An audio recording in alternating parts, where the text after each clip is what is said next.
and weather station. 9 o'clock at KSL News Radio. I'm Andy Farnsworth. KSL's top story this hour. Centerville firefighters responded to reports of a fire in an industrial park area early this morning. Several fire departments responded and they entered the building and quickly knocked down the flames. One firefighter was injured after falling off a ladder. Fire investigators are right now working to figure out what caused the fire. No one was in the building, though, when the fire started. We're now just one day away from the start of the 2026 general legislative session on Utah's Capitol Hill. Lawmakers are expected to debate hundreds of new bills over the next 6 weeks, many of which will become new laws that affect all of us. There are already more than 400 bills that have been made public. They address all sorts of issues, including water, AI, taxes, elections, school safety, and traffic laws. KSL News Radio will be broadcasting live from the state capitol tomorrow for the start of this year's session. Our top national story this hour from ABC News. The Justice Department is now investigating an anti-ICE demonstration that took place at a church in the Twin Cities. The protesters stormed a Christian church in St. Paul. One of the pastors is also an acting director in the local ICE field office, overseeing detentions and deportations. Attorney General Pam Bondi responded online that attacks against law enforcement and the intimidation of Christians are being met with the full force of federal law. A statute passed in 1994 makes it a federal crime to interfere with or intimidate congregants at a place of religious worship. ABC News national correspondent Stephen Portnoy reporting. Your money at this moment, the markets are closed for Martin Luther King Day. Coming up, we got not much interesting in the weather today, but we've got a few traffic spots that's still affecting you. We'll check that coming up next. KSL News Time, 9:02. The sources where we get our news matters. When you listen to Utah's Morning News, we want you to feel the stories are important to you and trustworthy. This is Amanda Dixon. And I'm Andy Farnsworth. Join us weekday mornings on KSL News Radio. Many of us not only are reflecting on the year past, but we're looking forward to the new year. And a great place to kick in the new year is at Ruth's Chris Steakhouse. And of course, we're very lucky. We've got two locations. We've got Hotel Park City and downtown Salt Lake City at 275 South West Temple. Anticipate that special meal after everything calms down in early January. We all need a little bit of a boost, right? It's Ruth's Chris Steakhouse. Think of those delicious steaks that are served on that sizzling hot plate. And of course, there are other entrees as well, poultry, seafood, cooked to perfection. The side dishes are magnificent. And of course, before you start your New Year's diet, you might want to cash in on one of those wonderful desserts that awaits us at Ruth's Chris Steakhouse. This is the time. Make your reservations now. Kick in the new year with Ruth's Chris Steakhouse. Since 1947, Whipple Service Champions has been Utah's most trusted name for heating, cooling, plumbing, and electrical services. Got a high-price repair bill from another company and you're just not sure about it? Call Whipple. Get a free no-pressure estimate or bring in their quote for an honest second opinion totally free. Whipple Service Champions is Utah's first place for a second opinion since 1947. Call 385-273-7167 for your free estimate today. 385-273-7167. Are you thinking about buying medicine online? A search for online pharmacies yields more than 20 million results. But which ones can you trust? Medicines bought from unlicensed online pharmacies can be dangerous. You may get a fake drug, your condition may get worse, or you may experience a bad reaction. Don't put your health at risk. To learn how to find an online pharmacy that's safe and legal, visit fda.gov/BeSafeRx. A message from the U.S. Food and Drug Administration. Traffic and weather together, brought to you by UCCU Transfer Savings. Earn more. UCCU, love where you bank. Here's Cormac Bone. Well, your largest delays, this is eastbound on I-80. It's no longer after that vehicle fire is cleared onto the road. It's now the normal delays as you approach Kimball Junction, and then after Kimball Junction as you approach Highway 189. New traffic problems, though. You got a vehicle fire on I-15 northbound. This is just after the on-ramp to West Davis Highway. Sorry, just after the on-ramp to the West Davis Highway. And it looks like our crash that's eastbound on the south belt on I-215, they're still in that right shoulder near 350 east. Sorry, 350 east. Are you on the hunt for that big next big hunt? Then head to huntexpo.com and you'll find it. Western Hunting and Conservation Expo, February 12th through the 15th at the Salt Palace Convention Center. Cormac Bone in the KSL Traffic Center. KSL weather today sunny with highs in the lower 40s, but the haze is going to continue to build and spread across the Wasatch Front. Right now it's sunny and 28 degrees in Salt Lake City. I'm Andy Farnsworth from the KSL Common Spirit Health Studios. Listen online at kslnewsradio.com. We're Utah's news, traffic, and weather station. The all-new Inside Sources. Your inside access to the people and policies shaping Utah's future. Here are Greg Skordas and Holly Richardson on KSL News Radio. Good morning and welcome to Inside Sources. I'm Greg Skordas alongside Holly Richardson, and it's a special day today, a day of remembrance and a day of service. You mentioned something to me earlier, Holly, about the fact that this is one of the few, maybe the only holiday that's the dedicated. Only federal holiday dedicated to a day of service. Yeah, we're talking about Martin Luther King Day today. And of course, that means it's also the day before the Utah State Legislature starts, and we'll be up on the hill tomorrow watching that kickoff. Yeah, we'll have more information about that later too. But you mentioned to me that your favorite speech was, I think you said, "If I had sneezed." Yeah, people don't. And I don't know that one. Yeah, that's because it wasn't as famous as "I Had a Dream" or "I Have a Dream," which is one they play over and over and over. But I teach classes in trial advocacy, and I teach attorneys how to, use techniques to. This is prosecutors' defense, civil lawyers, all lawyers, to sort of weave themes into their opening statements and closing arguments. And Martin Luther King gave a speech in 1958, of all times. He talked about this, and I'll try to make a long story short. He was doing a book signing. He was 29 years old. He was in Harlem, New York. And during the book signing, a woman came up to him and said, and she happened to be a black woman, and she said, "Are you Martin Luther King Jr.?" And he said, "Yes." And she had a 7-inch letter opener, and she plunged it into his chest. Oh my gosh. And it was awful. And the blade of the letter opener lodged in his chest, and he went to the hospital. And while he was in the hospital, a doctor was describing what had happened and what had gone on, and made a statement in the media that had he sneezed, had he merely sneezed, he would have died. Wow. The blade was so close to his aorta. And so he, when he was recovering, he was receiving these letters from people, from the governor of New York, from the president, all kinds of people. But a letter that he was most touched by was by a young white girl, happened to be a white girl from a school in Georgia, and she said, "Dr. King," I'm getting choked up already. "I read in the paper that as a result of your injury, you're recovering, but that had you sneezed, you would have died." And she says, "I'm just writing you this letter to say I'm so glad you didn't sneeze." Aww. And so then he went into this whole thing that he said, had I sneezed, if I had merely sneezed. He uses that phrase over and over, and it's a brilliant use of words. Wow. I would have missed the march in Alabama. I would have missed this in Georgia. He keeps going back to if I had merely sneezed, and he talks about all the things that had happened since that day, since that stabbing, up until the day he was speaking. And he was speaking, this is right in the day before he was killed, wow, when he's given this speech, and he weaves in this, if I had merely sneezed. Wow. And he goes on. And I use that as a reference for how to use words. Of course, nobody could use words like Martin Luther King Jr.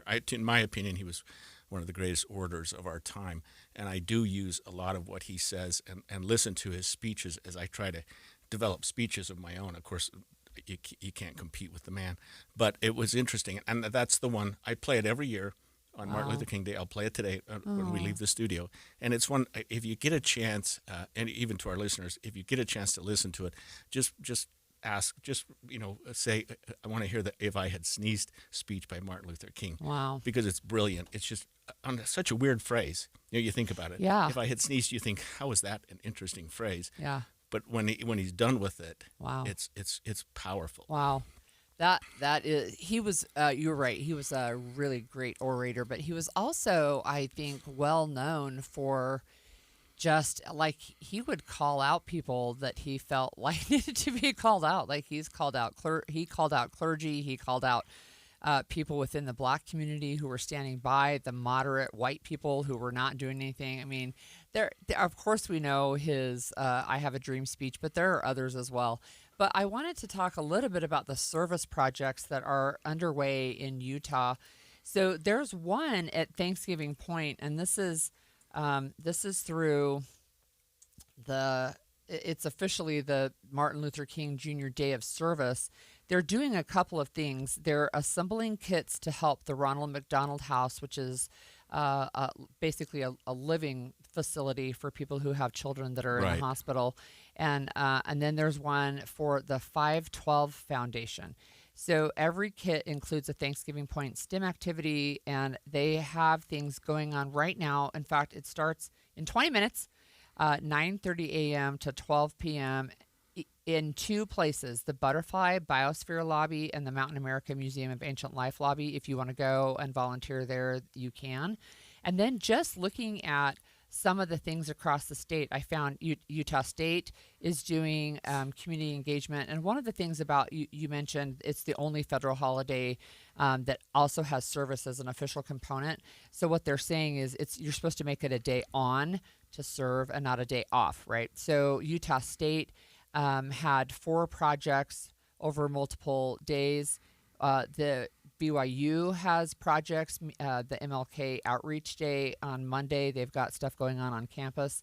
University of Utah has had multiple events celebrating Martin Luther King, and they've got things going today, including a live podcast with Dr. Andrea Baldwin working for Civil Rights Today. I hadn't realized that it was dedicated as a day of service. I mean, it makes perfect sense. I just hadn't thought about it that way, and that it's the only federal holiday that goes in that direction. I mean, it's interesting because it is a day when, and you and I have talked, I don't know how many times about service on the show. I mean, too many.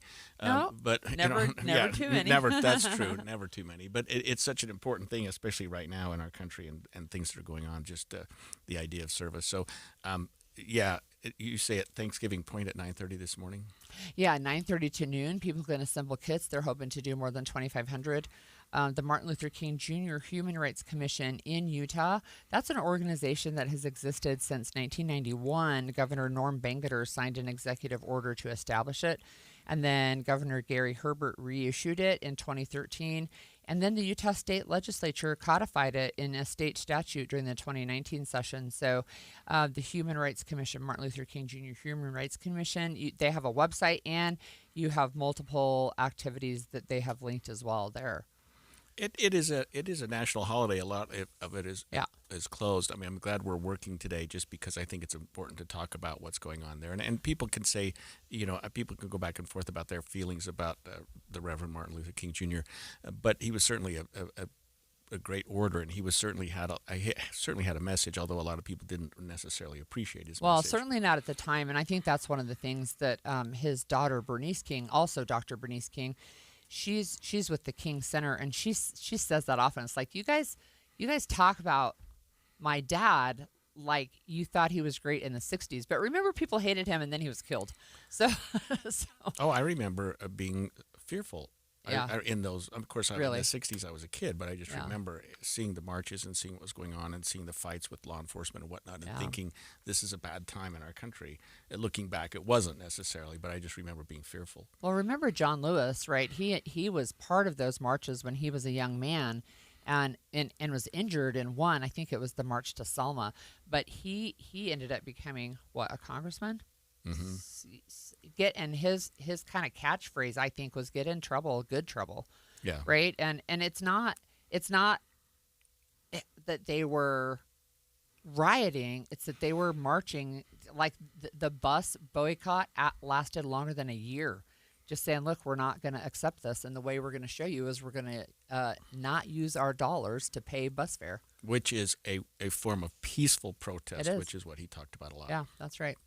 Okay, speaking of protesting, Salt Lake County Mayor Jenny Wilson has some pretty strong feelings about a potential ICE detention facility in Utah, and she's going to join us next to talk about what is going on and what we know. Stay with us.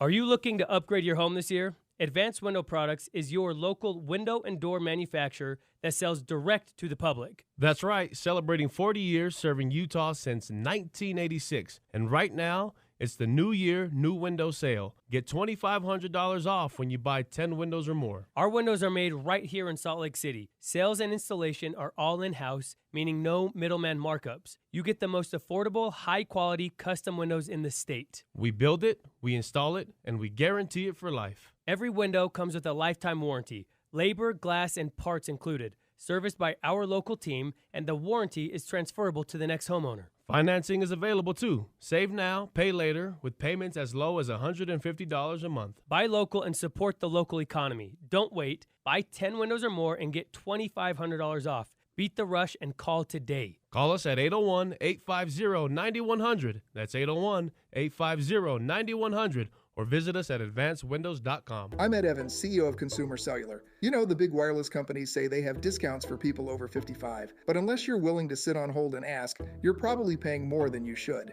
At Consumer Cellular, there's nothing to hunt down. We're built for people 50 plus with plans starting at just $20. And our 100% US-based customer service actually answers the phone. Call 1-888-FREEDOM or visit consumercellular.com today and get your second month free for a limited time. Taxes, fees, and other third-party charges will apply. See website for additional details. When your check engine light comes on, do you see a repair bill or do you see peace of mind? For 20 years, CarShield's been the name America trusts to help keep you on the road.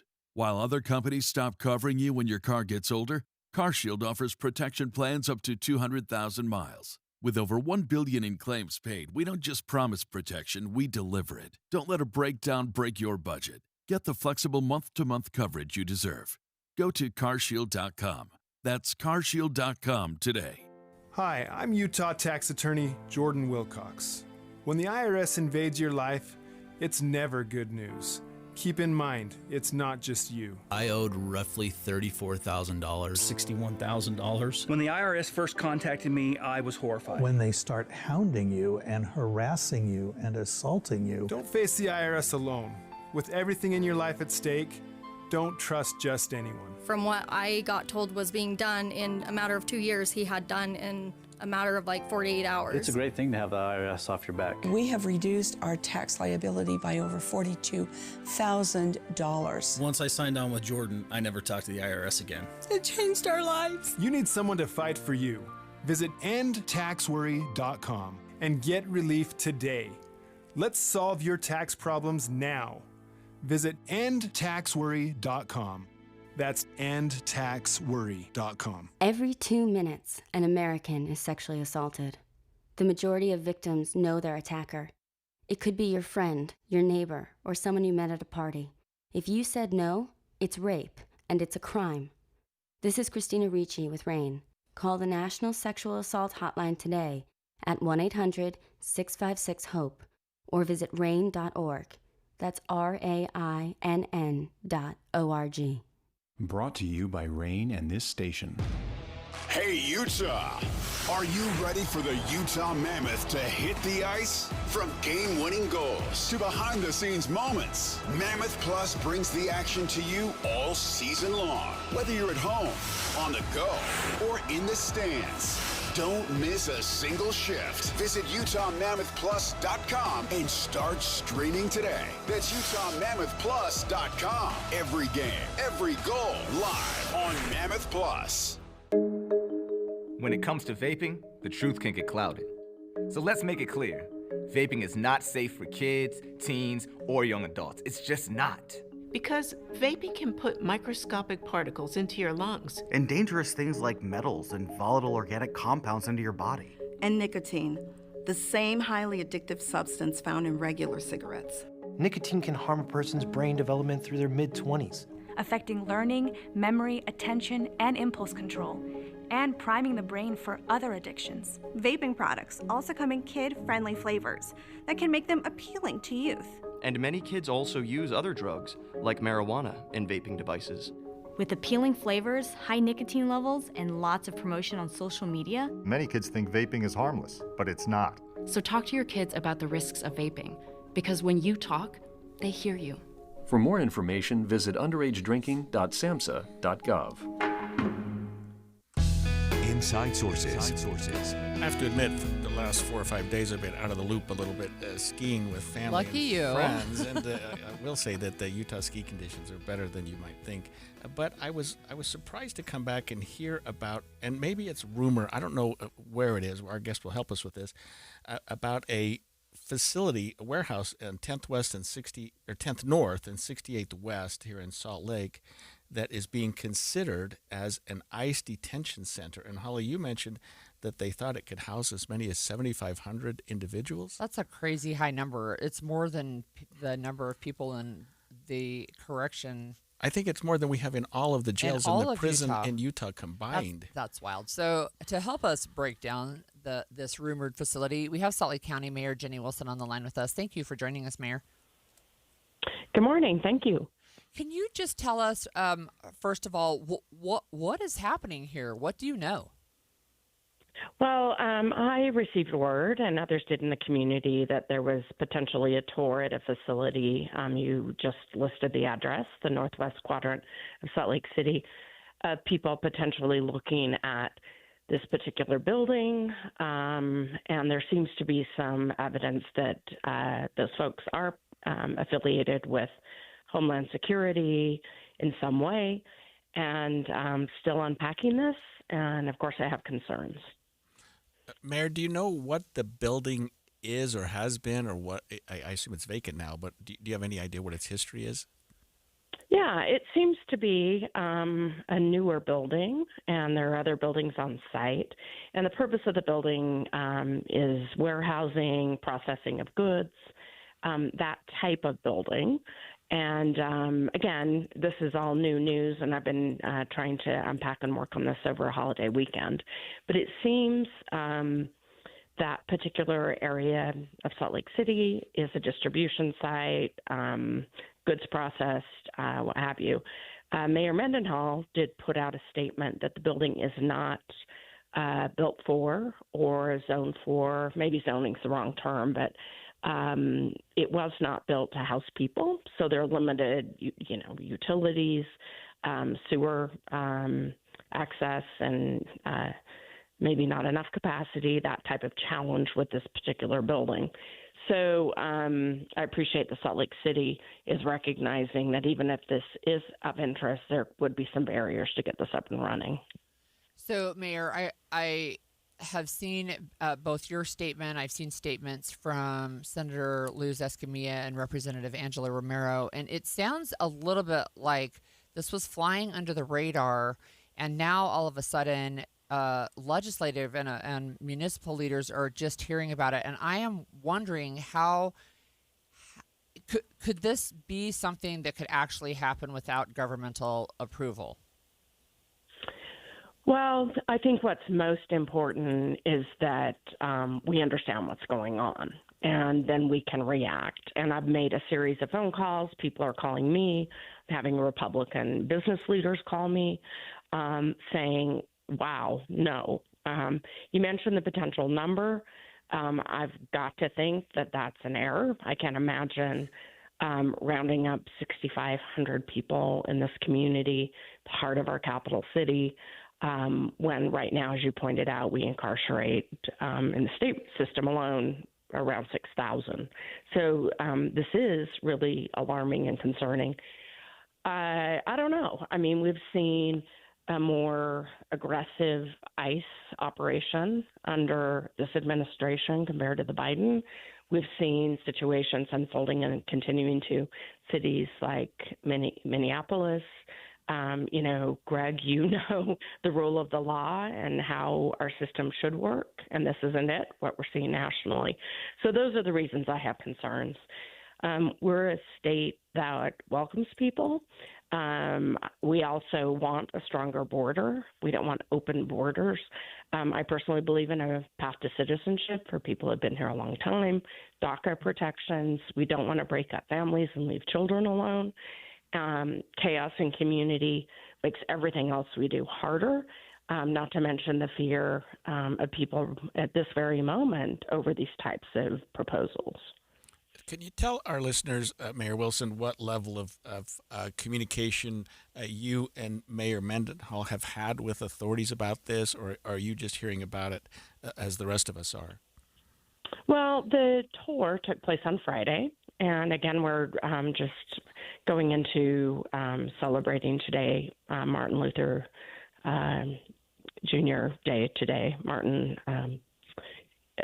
Luther King Jr. Day, and that's where I had intended to put most of my time, which I will reflect and celebrate that day, but also do some work on this. So there'll be better answers, I think, by the end of this coming week.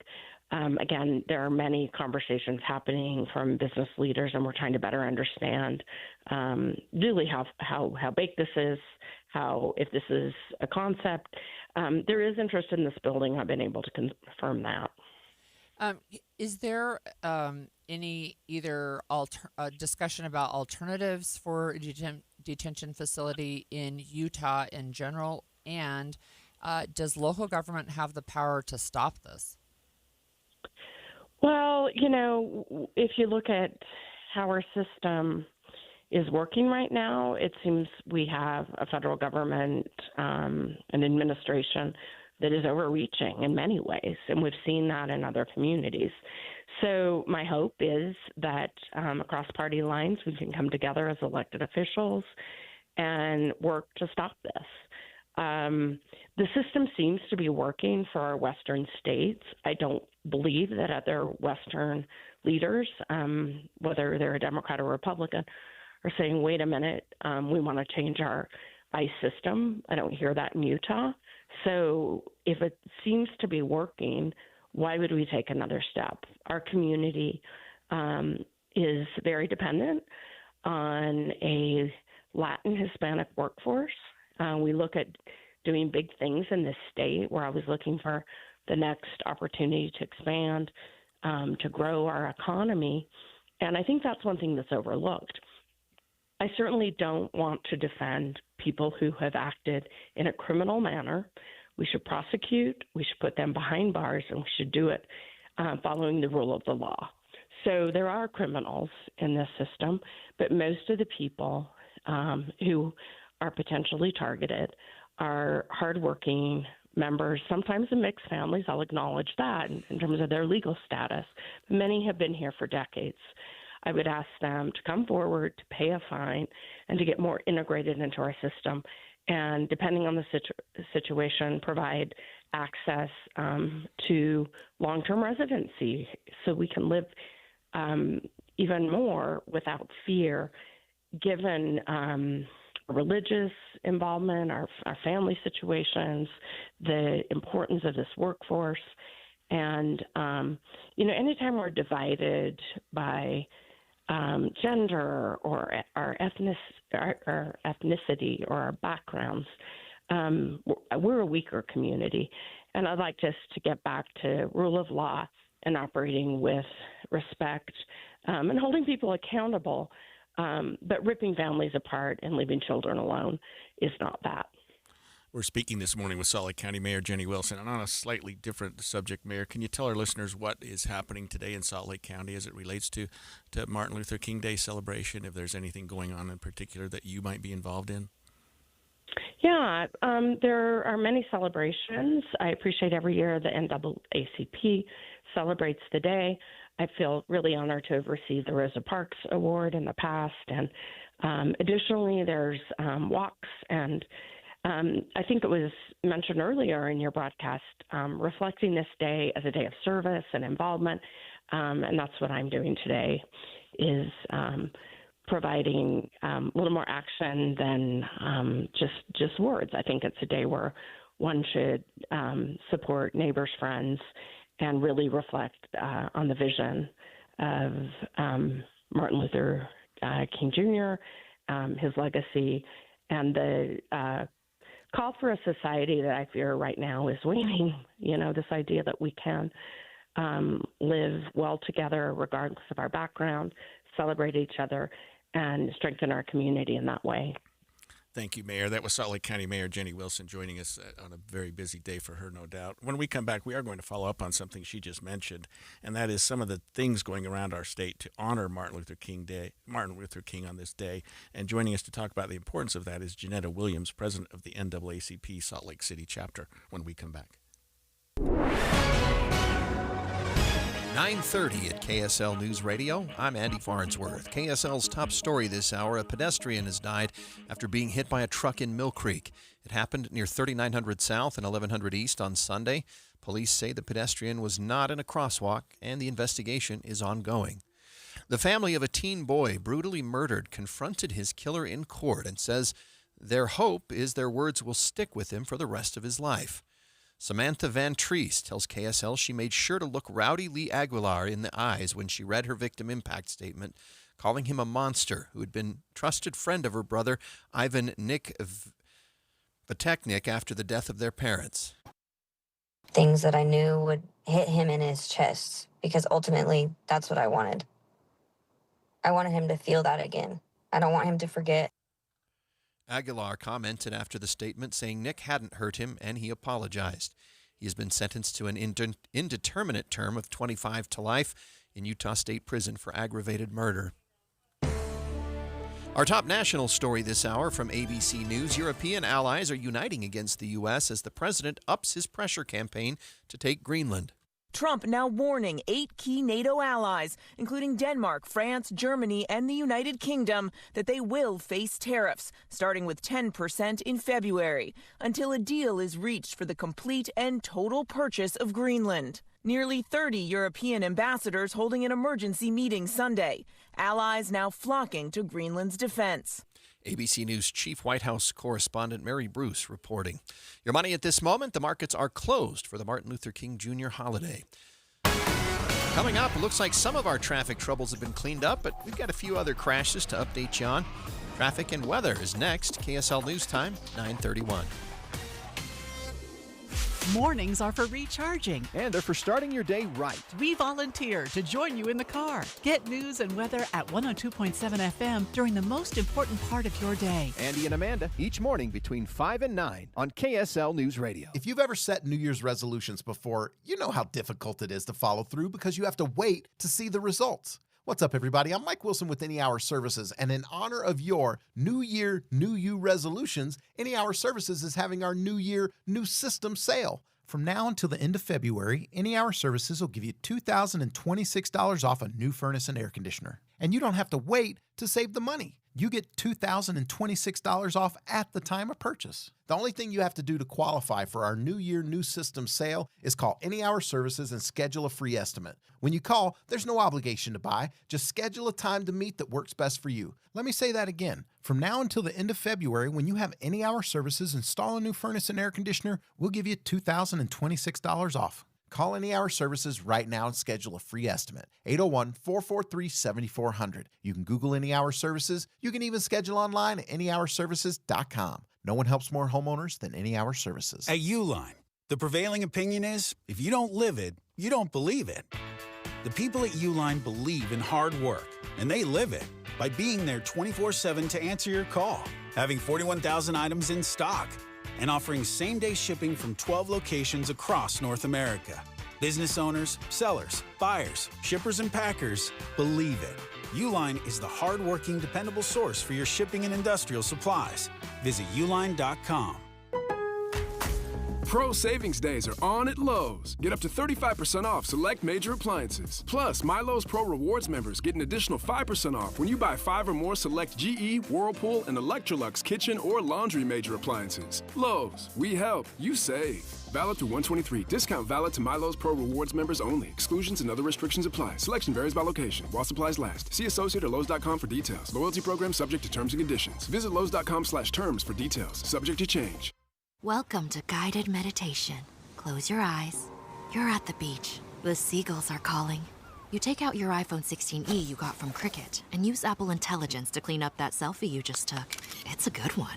You send it to your friends instantly thanks to reliable nationwide 5G. They're totally jealous. Get iPhone 16e for $49.99 when you switch. Smile, you're on Cricket. Requires new line on the Supreme Unlimited plan. First service charge and tax due at sale. $25 activation fee. Terms and restrictions apply. Cricket 5G is not available everywhere. See store for details. Jeff Selke, president of Selke Financial Group, has been helping Utah families protect and grow their money for nearly 3 decades. He's a certified financial fiduciary who believes education comes first. He even teaches during BYU Education Week. And right now, Jeff is offering his free Tax Estimator for Retirement Calculator. It's right on his homepage. See how taxes could impact your retirement income before you make costly mistakes. It's easy and free at safemoneycounselor.com.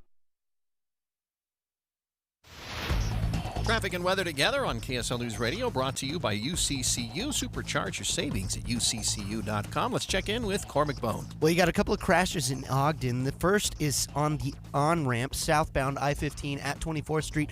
They are blocking the left shoulder. Looks like we don't see any delays in their wake, but just be careful as you get onto the freeway. And then a little bit south after that, you have a crash on the transition ramp from southbound I-15 to I-84. There is delays on that transition ramp, but it's not creeped back onto the freeway I-15 itself yet.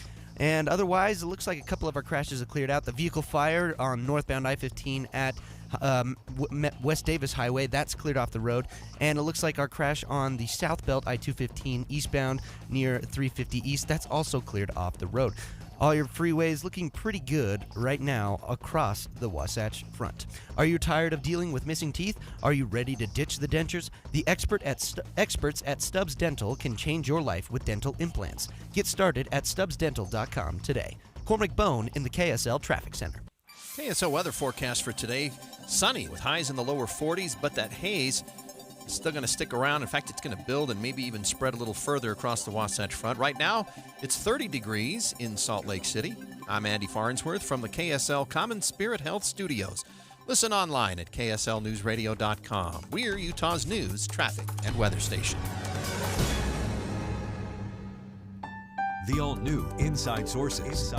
Your inside access to the people and policies shaping Utah's future. Here are Greg Skordas and Holly Richardson on KSL News Radio. As we were talking Friday about today's show, celebrating the life of Dr. Martin Luther King Jr. On Martin Luther King Jr. Day, I mentioned, and I think we all agreed, that one of the people we had to have on today was Janetta Williams. Janetta is the NAACP Salt Lake City chapter president, has been for some time, and has been a friend of mine and of the show for years. She's kind of a person that we go to on events like this. Yeah. Well, thanks for joining us today, Janetta. We really appreciate it. Thank you for having me. I wonder if you could just start by letting our listeners know what you see as the core message of Dr. Martin Luther King, especially today and especially in, I think, the times we live in. The key message that Dr. King conveyed to everybody was making sure that we have nonviolence, but making sure that we are in the forefront of any type of and all civil rights issues. That we are making sure that everybody has the opportunity to vote, and making sure that everybody register, and not just register, but that they cast their votes. So those are a lot of things. And, of course, economic development and fair housing, all of the things that during the civil rights era was fought for. And we're still fighting those battles today. Can you tell us, Janetta, what's happening with those battles today, where we've come since Martin Luther King's passing, and where we still need to go? Yeah, so a lot of the battles that we're facing and that I've been involved in through our national is the actual need to make sure that there's no redlining, there's no gerrymandering going on. And so our national has been in contact with me, and we have some lawsuits that we filed on behalf of the NAACP. Of course, I'm over Idaho, Nevada, and Utah, and one of the lawsuits is things from Nevada, to making sure that that we are upholding what we're supposed to be doing when we talk about the civil rights and talking about voting rights, and making sure that that there's no. We've just been seeing such a huge uprise against all types of civil rights issues.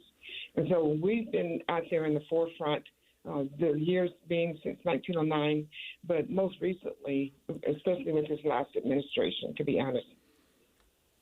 Can you tell us what the NAACP's Salt Lake branch is doing today to honor Dr. King?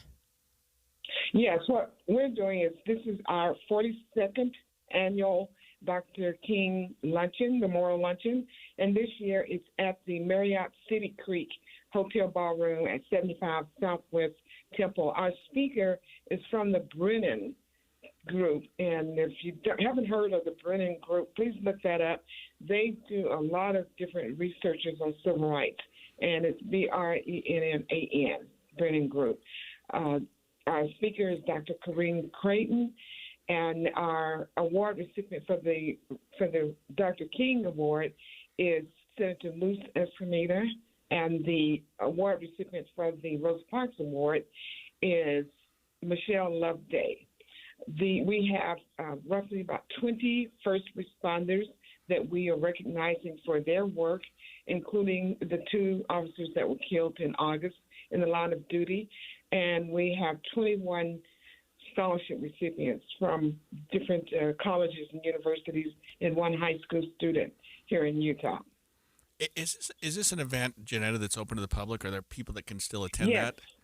Yes, it's open to the public, and it is a fee to attend, and they can go to our website at naacp-saltlakebranch.org and click on the link to the Dr. King Luncheon, and they can find additional information there, as well as all of the bios and the cost to attend the luncheon. But the luncheon begins at 12 o'clock noon, and again, it is an event that we look forward to. We are also asking the audience to participate by donating food to the food bank, not just today, but an ongoing effort. And this is our 2nd year that we've done this in collaboration with the food bank. And for our listeners who feel like they need to do something today, what are other things that people can do to recognize Dr. King today? I think the other things that people can do, because we say this is not a day off but a day on, and for different types of community service. I know there's several service events that's going on around town, and I would just say just go to, even if they go to the grocery store, and there could be an elderly person trying to get their groceries in the car, and they're just having a little hard time, even if they can go and help that person, say, can I help you? Can I put your groceries away? That's kindness. So whatever that the individuals, the audience can do that's going to benefit somebody else, we are really encouraging them to do that, because just a little bit of kindness goes a long way. Thank you so much for joining us today. That was NAACP Salt Lake Chapter President Janetta Williams talking about how to honor Martin Luther King Jr. today. And, she mentioned her awards that they're giving out, and the Martin Luther King Civil Rights Award is going to Senator Luz Escamilla. She's the Senate Minority Leader and represents District 10, which is the west side of Salt Lake, West Valley City, and Magna. And then the Rosa Parks Award is going to Michelle Loveday. And I know both of these women. They're really phenomenal.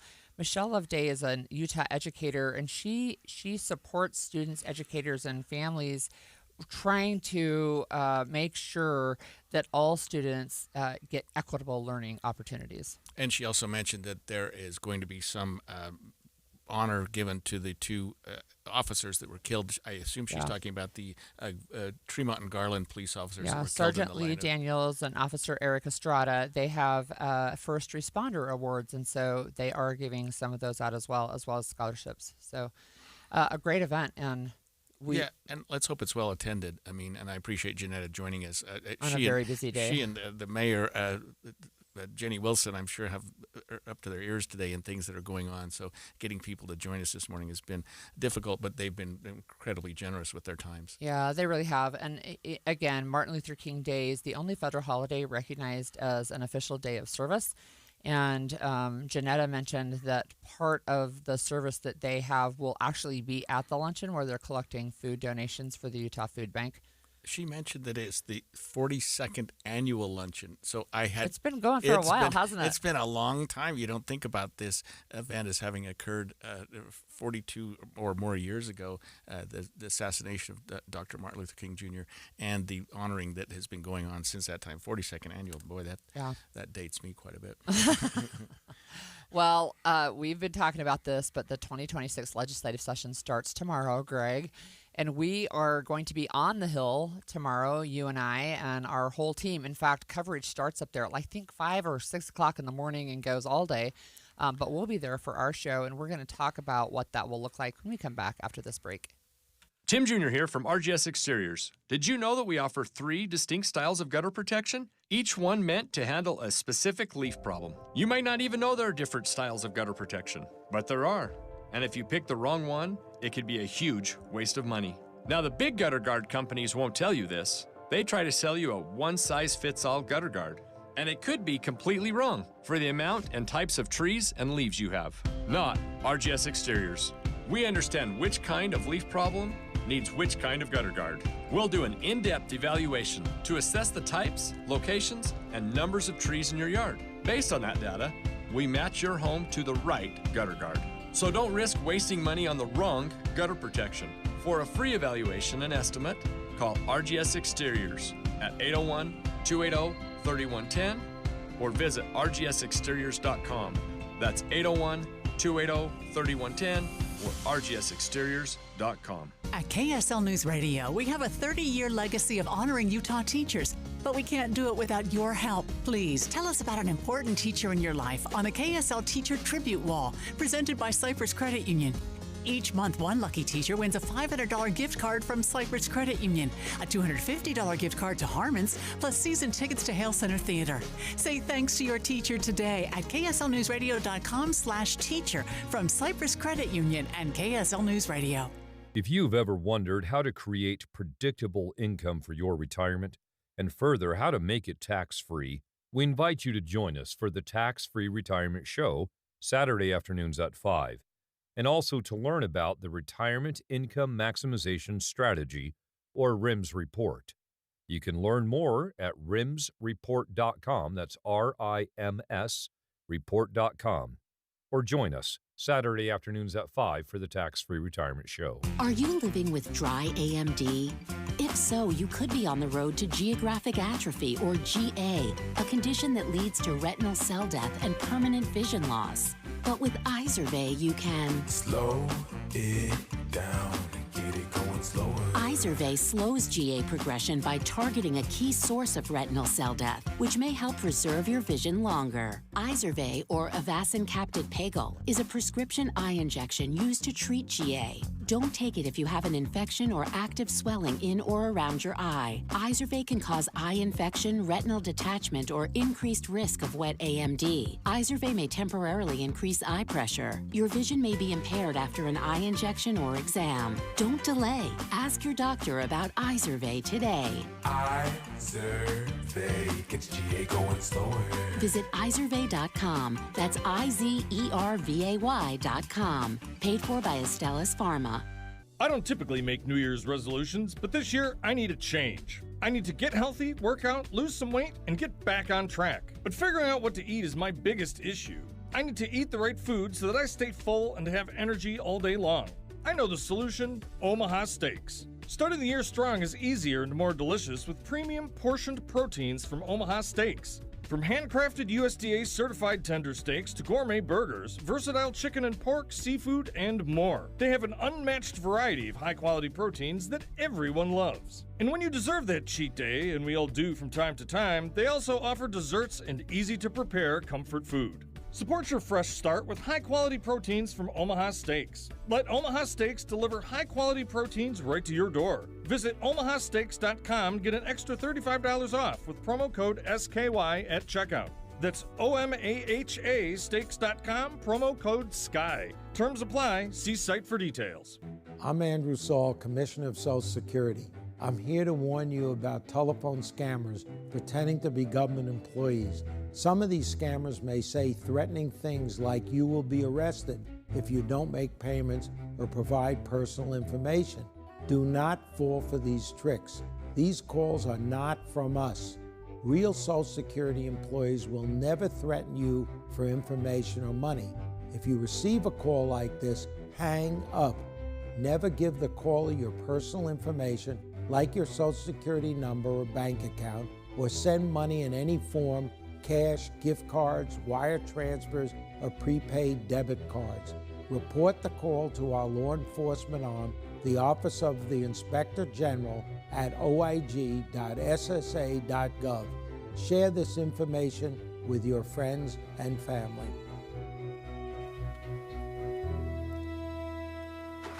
My savings are gone. Okay, where were they last? Here, right before I spent them on that vacation to Aruba. Weird. Not weird. Not saving now means no money later. For free ways to save, go to feedthepig.org. This message brought to you by the American Institute of CPAs and the Ad Council. And expanded Inside Sources.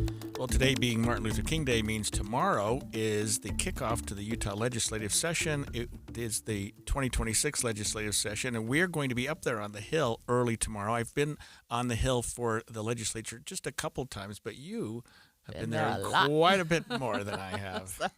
Yeah, I've been there a lot. And look, the first day is always, look, I think it's fun.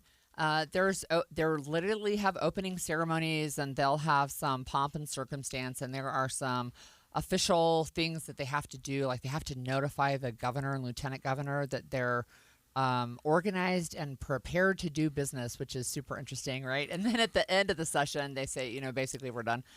But I wanted our listeners to know that we're going to have, for the next 45 calendar days, an ongoing series of Eye on the Hill, where we will have multiple conversations, I think, not only with lawmakers, but with advocates, with members of the public, with people that these bills will impact or could impact. And one of the things that we're going to do tomorrow is we're going to have, because we're going to be on the Hill, we're going to have a lot of lawmakers joining us, and the morning program, and Maria Chaleas' program, and Jeff Kaplan's program. We're going to have a lot of opportunities to talk to lawmakers tomorrow. Yeah, to the extent that they're not in session and busy, but every once in a while they'll come out during break. And I've done this before. We were there last year for the last couple of years, actually, for the closing day, and lawmakers were very generous with their times, considering how busy they are, and came and spoke to us, especially some that had bills that were moving forward that very day, and could talk to us about where it sat and what they were doing and why they were doing that. I think it's,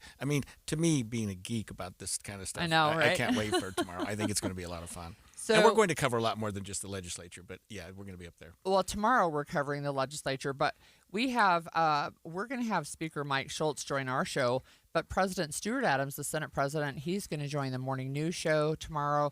But we've got, again, a variety of lawmakers all throughout the day, beginning early in the morning, 5 a.m., going all the way through, I think, 6:30 at night. But I think one of the things that people want to talk about or want to know about is, like, how are these bills going to impact them? What are the numbers of bills? And I'll just tell you, generally speaking, the last several times, or the last several years, there have been well over 1,000 bills introduced. And I would say well over, that means like 1,200-ish, somewhere in that neighborhood. Somewhere just south of 900 bills get discussed, and just under 600 bills have been getting passed. That's a lot. Yeah, and I think a lot of us don't understand how a bill, and I mean, not how a bill becomes law. That's the crazy part. But, if you're the leader of the House or the Senate, and there are 900 bills, right? How you decide which one's going to be argued on a given date. So there are a couple of interesting things for you that you bring up. So one of the things that legislators can do is they get to pick their top 3 bills that are the most important to them. So whether they introduce 30 bills or they introduce 5 bills, they still get to prioritize their top 3. And they do try to get those top 3 bills into committees and get them heard, right? And in fact, one of the things that people even do the last day of the session is they'll start to prioritize what's most important for the interim, and then they work on those, and now here's the most important to talk about. So that's one way. to work on them. Another way is what kind of buckets are these bills falling into? So we know that tax policy is going to be an issue this year. We're going to talk about a variety of tax bills. We know that education bills will be big. They are every year. It's the biggest funding bucket right now in the state. So there will be K through 12 bills. There will also be higher ed, right? So some of those will rise to the top, especially when they fall in under the purview of the majority priorities, because let's face it, we're a supermajority Republican state. So are there particular bills that you're going to be keeping an eye on? And I'm sure that list will take much longer than we have remaining. But are there certain things that you're sort of thinking that we should be keyed on? Yeah, there's several. So I think the bills affecting the judiciary are going to be important. We're going to have Senator Chris Wilson. He's already made public the bill that will expand the Utah Supreme Court. That's one bill. From 5 members from 5 to 7, and then also expand the appellate court from 7 to 9, I think, if I remember the numbers correctly. As of this morning, there are 555 bills currently drafted and available, but that number is going to go up by a lot before the session's over. But I think other bills besides judiciary, there's a bill that I'm really interested in talking to the sponsor about, and this is a bill by Representative Ariel DeFay. It's really simple. It's really basically just a line, and it says you don't have to signal. If the bill passed, you wouldn't have to signal when you exit a roundabout. And I've talked to a few people about this, including some Senate leadership, and they're like, wait, what? Are we supposed to signal when we exit? Yeah, right. And then they start asking themselves, do I signal when I exit? So I'm looking forward to a conversation about that bill. There's some adoption bills. That's a that weird I'll be one because interested. if you're in the roundabout and a car's coming, it helps if they signal. I know. Otherwise, you've got to wait until they commit one way or the other. That's right. So, that's right. But a lot of us don't think about signaling unless there's a car there and you think. I see big signs though that say signal when upon exit, right? Something like that. I don't even know if I signal when I go in. I mean, because I'm there to go in, but I definitely signal to get out. Yeah, you have no choice going in, so you don't really need to signal. If I you hit don't there, know, if you hit there, right? you're turning right. So anyway, that's an interesting simple bill, but it might be one that has a lot of conversation. You know, one of the things that happens every legislative session is there's always some kind of surprise sleeper bill that people don't know is going to blow up and be a big bill, like really talked about or controversial. I don't know what that bill is yet, but there will be one, at least. So this is shows my naivety. How do Democrats get their bills moved forward? I mean, because they're such a minority, but Democrats do seem to get bills passed. They do. Maybe they have Republicans co-sponsors or something like that. Sometimes they do, but I will tell you what they're really good at. If you're seeing a Democrat get bills moved through the system, they have become really good at relationships, and they understand that this is not about beating each other up. It's about working together for good policy. And I think the minority leaders, we have Representative Romero in the House and Senator Escamilla in the Senate. I think one of the things that they've shown over their tenure in the legislature is their ability to work on bills that can speak across the aisle. Now, sometimes that means that you narrow the scope of your bill. So Representative Romero, I think, has gained a reputation for working on sexual assault bills. Mm-hmm. And one of the things that she has done over the years is really work on issues where everybody can agree. We agree that rape is bad, right? We agree on that. And then you work from there. So you find the points of commonality and you work from there. You'll also see Democratic lawmakers who aren't very successful at getting things passed. There are Republican lawmakers who are not very successful at getting things passed because you have to work with other people. Yeah, you do. I'm actually going up on the Hill Wednesday to speak with the Women's Legislative Caucus about some of the bills that affect women's issues and whatnot, and sort of the legality of some of those. They contacted me yesterday to go up. It's interesting because you're not a woman. Yeah, they're the legal analysis. You are a bills. legal analyzer. So, yeah. That'll be interesting. And what bills are you following? Well, I always follow bills that relate to changes in the criminal justice system, just because I am so deeply involved in that. And they're always, we don't we don't look at the Utah Criminal Code and take laws out. We look at the Utah Criminal Code and add laws in. So I'm interested in what we're going to do. There was an interesting bill that was passed last year that just came into effect in January of this year that is hitting people really much harder than they thought, and that is the fact that you have to have a driver's license to purchase alcohol anywhere in the state, and it and the sort of the aggravated DUI that you can have that precludes people, and it's a bill that I didn't even appreciate or understand, but it makes so much sense. People that have alcohol problems, let's do something about making it much more difficult, almost impossible for them to even purchase alcohol. In fact, they can't. And some of those bills, they come under the radar for me. But I'm always interested in criminal justice bills. And I like you, I'm interested in what's happening with the judiciary, because there's been so much going on, pushback between the legislature and the judiciary, that you've got to know that there's going to be some bills to rein what the legislature might think will be to rein in the judiciary. Yeah, that's right. Did you know that when structural sexism and religion collide, women's physical health suffers? We will talk with researcher Dr. Susan Madsen about that when we come back.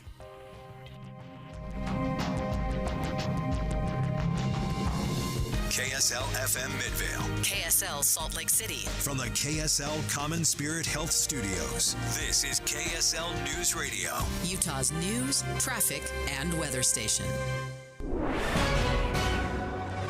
10 o'clock at KSL News Radio. I'm Andy Farnsworth. KSL's top story this hour.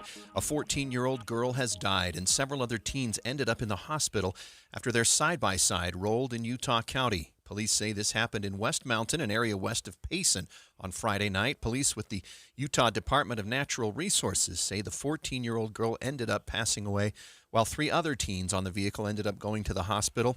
Authorities have not said what they believe caused or led up to the rollover.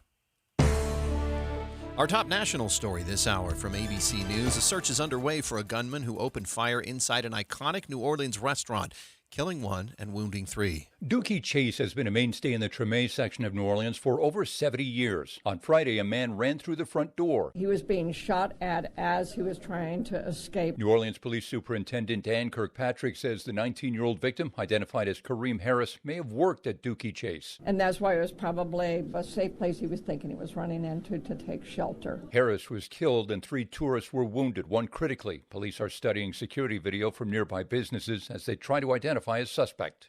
Jim Ryan, ABC News. Utah's high school concurrent enrollment programs are helping thousands of kids earn college credit. The latest report shows around 61,000 Utah high school students taking part in the program, which has helped save them $125.2 million in tuition. Your money at this moment, the market's closed for the holiday. Coming up, it's going to warm up a little bit more, but we're going to have hazy skies. KSL weather is next. KSL News Time, 10:01. A reminder about the simplest way to get updated for your day. Hit your KSL preset when you jump in the car, and we'll take care of the rest. Hear key news updates and traffic reports. Andy and Amanda from 5 to 9 in your car. KSL News Radio at 102.7 FM. Alpine Home Medical, we bring wellness home.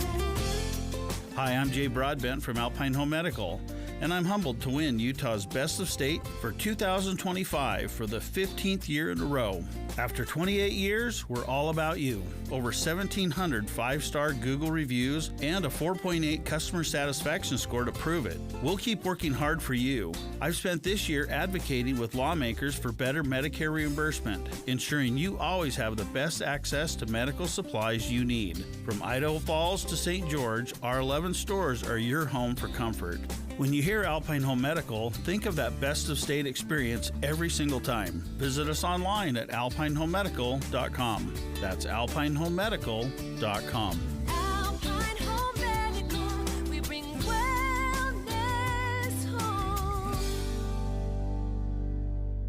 Hi, this is Doug Ryden. For years, I've been telling you about products I truly believe in and that we use in our home. And one is Kinetico. We all know the downsides of hard water, tough on home appliances, frustrating spots on shower doors, but it also affects your personality. When you shower, does the water feel invigorating? Hard water can leave your skin feeling sticky and itchy. A Kinetico soft water system changes everything. It's like having a luxurious spa experience when you shower, making your daily routine something you look forward to. Kinetico, it's a difference you can feel. Their patented system uses far less salt than competitors, and they're exclusively focused on water softeners. They're the experts in their field, and they'll show you the difference for free with no obligation to buy. Call Kinetico Quality Water Systems of Salt Lake, an authorized independent dealer, at 801-576-8600, or check them out online at softwaterutah.com. Start enjoying your water. Spoil yourself every day. Emergency medical unit, respond to 102 Maple Avenue. Possible stroke victim.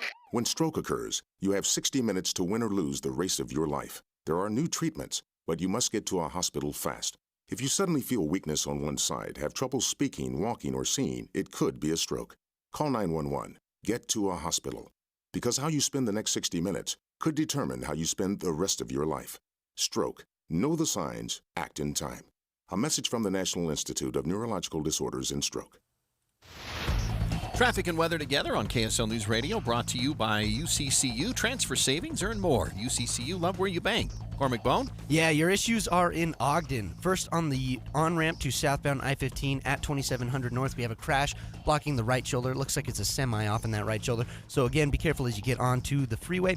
And then there's still that crash blocking left lanes on the transition ramp southbound I-15 to I-84. There is some buildup on that transition ramp, but if you're on the main flow of I-15, you're looking good from Ogden to Provo on the main flow.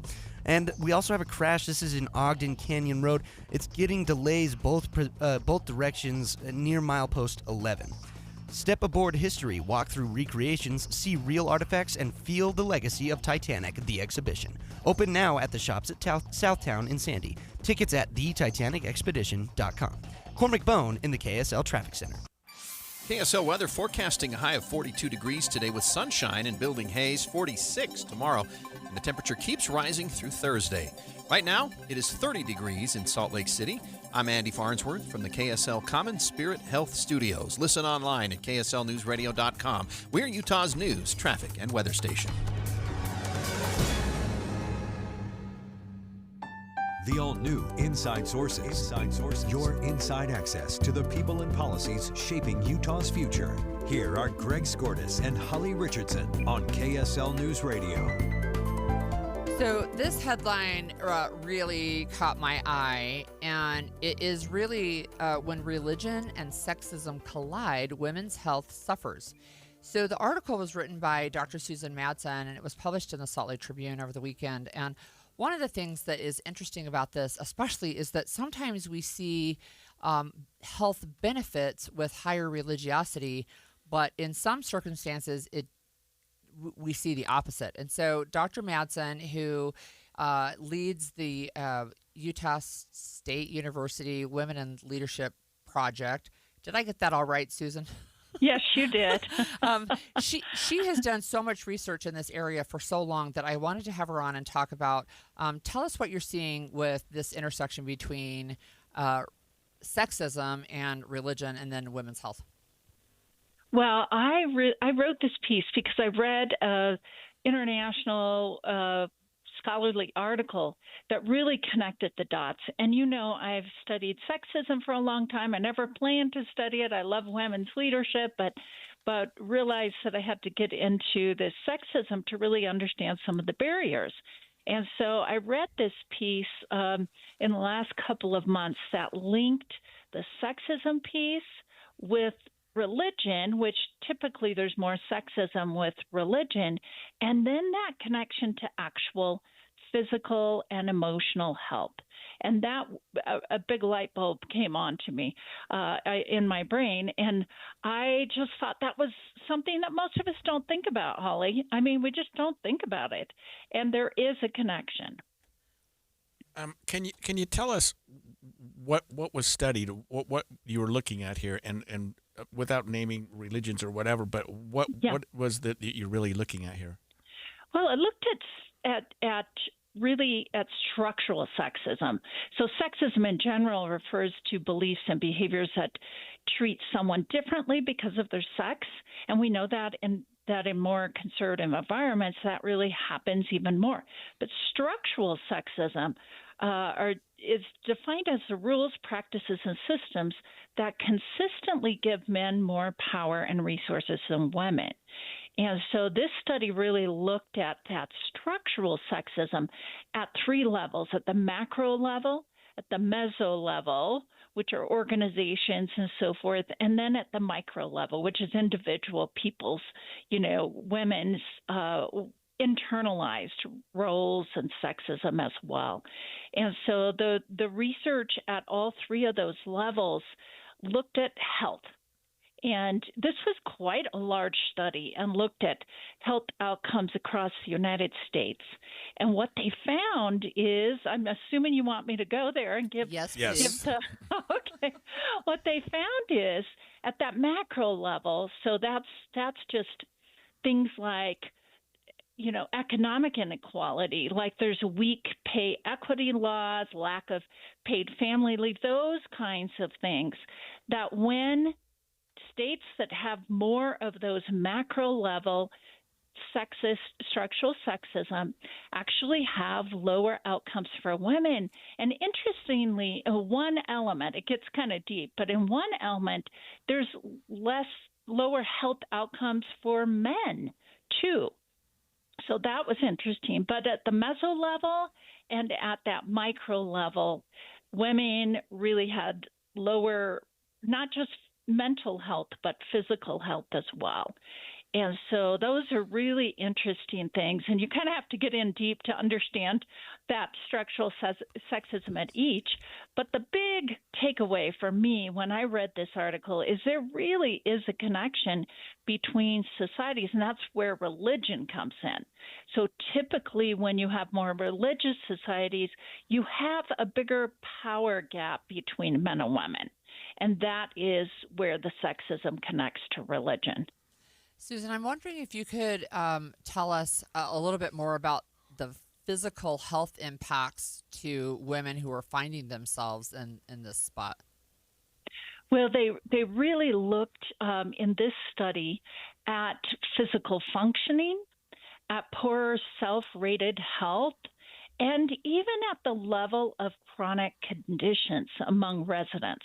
And so they took this from two major studies that collected information on all of these things in all states. So this was a huge study. They really looked at those, not just poor self-rated health, but actual societal chronic conditions among its residents. And so that it's kind of like a lot there in terms of how they measure every single thing. But it wasn't just self-rated, but that's important, right? But physical functioning, it really looked at your health, your conditions, chronic conditions like diabetes and heart conditions and those kinds of things. So it was a really interesting study that connected those three elements again and they took some measures of the structural sexism from other studies that have rated Wyoming and Utah as the states with the most structural sexism. Susan, I just have a follow-up on that. Do we know why? Why are we seeing maybe diabetes or higher chronic conditions in women? Well, it looks at really the way that women are, the decisions that we make. But two different things. One, on how women feel they're treated, and then some of the decisions they make. In Utah specifically, we're a more sexist society, but we're really low on things like mammography, on things like just preventative health care. So there's something interesting going on. There's other things as well, but those are two that always pop up for me because I speak about them often. And I'm trying to wrestle in that space. Why do we actually exercise more than people in other states? So we have that positive element of health. But for some reason, women in Utah don't feel like it's important for them to get their mammographies, that it's important for them to go to their annual doctor's visits and so forth. And so I just have anecdotal kind of the things that I've heard for women, but I would love to see us doing deeper work with our healthcare systems on understanding the decisions women are making to not get those kinds of health, checkups. Were there findings, Dr. Madsen, related to men's health? Were there any issues that affected both genders? This article, it looked at the structural sexism, like I said, at the macro level, and found some men, especially married men, that really suffered some of these same harms, which I think is interesting. So, again, they looked at heart, diabetes, some of the regular chronic conditions, and found some in men as well. So I think one of the biggest takeaways there is sexism in general, especially at that macro level of the society, of the state, is actually not really good for women or men's health.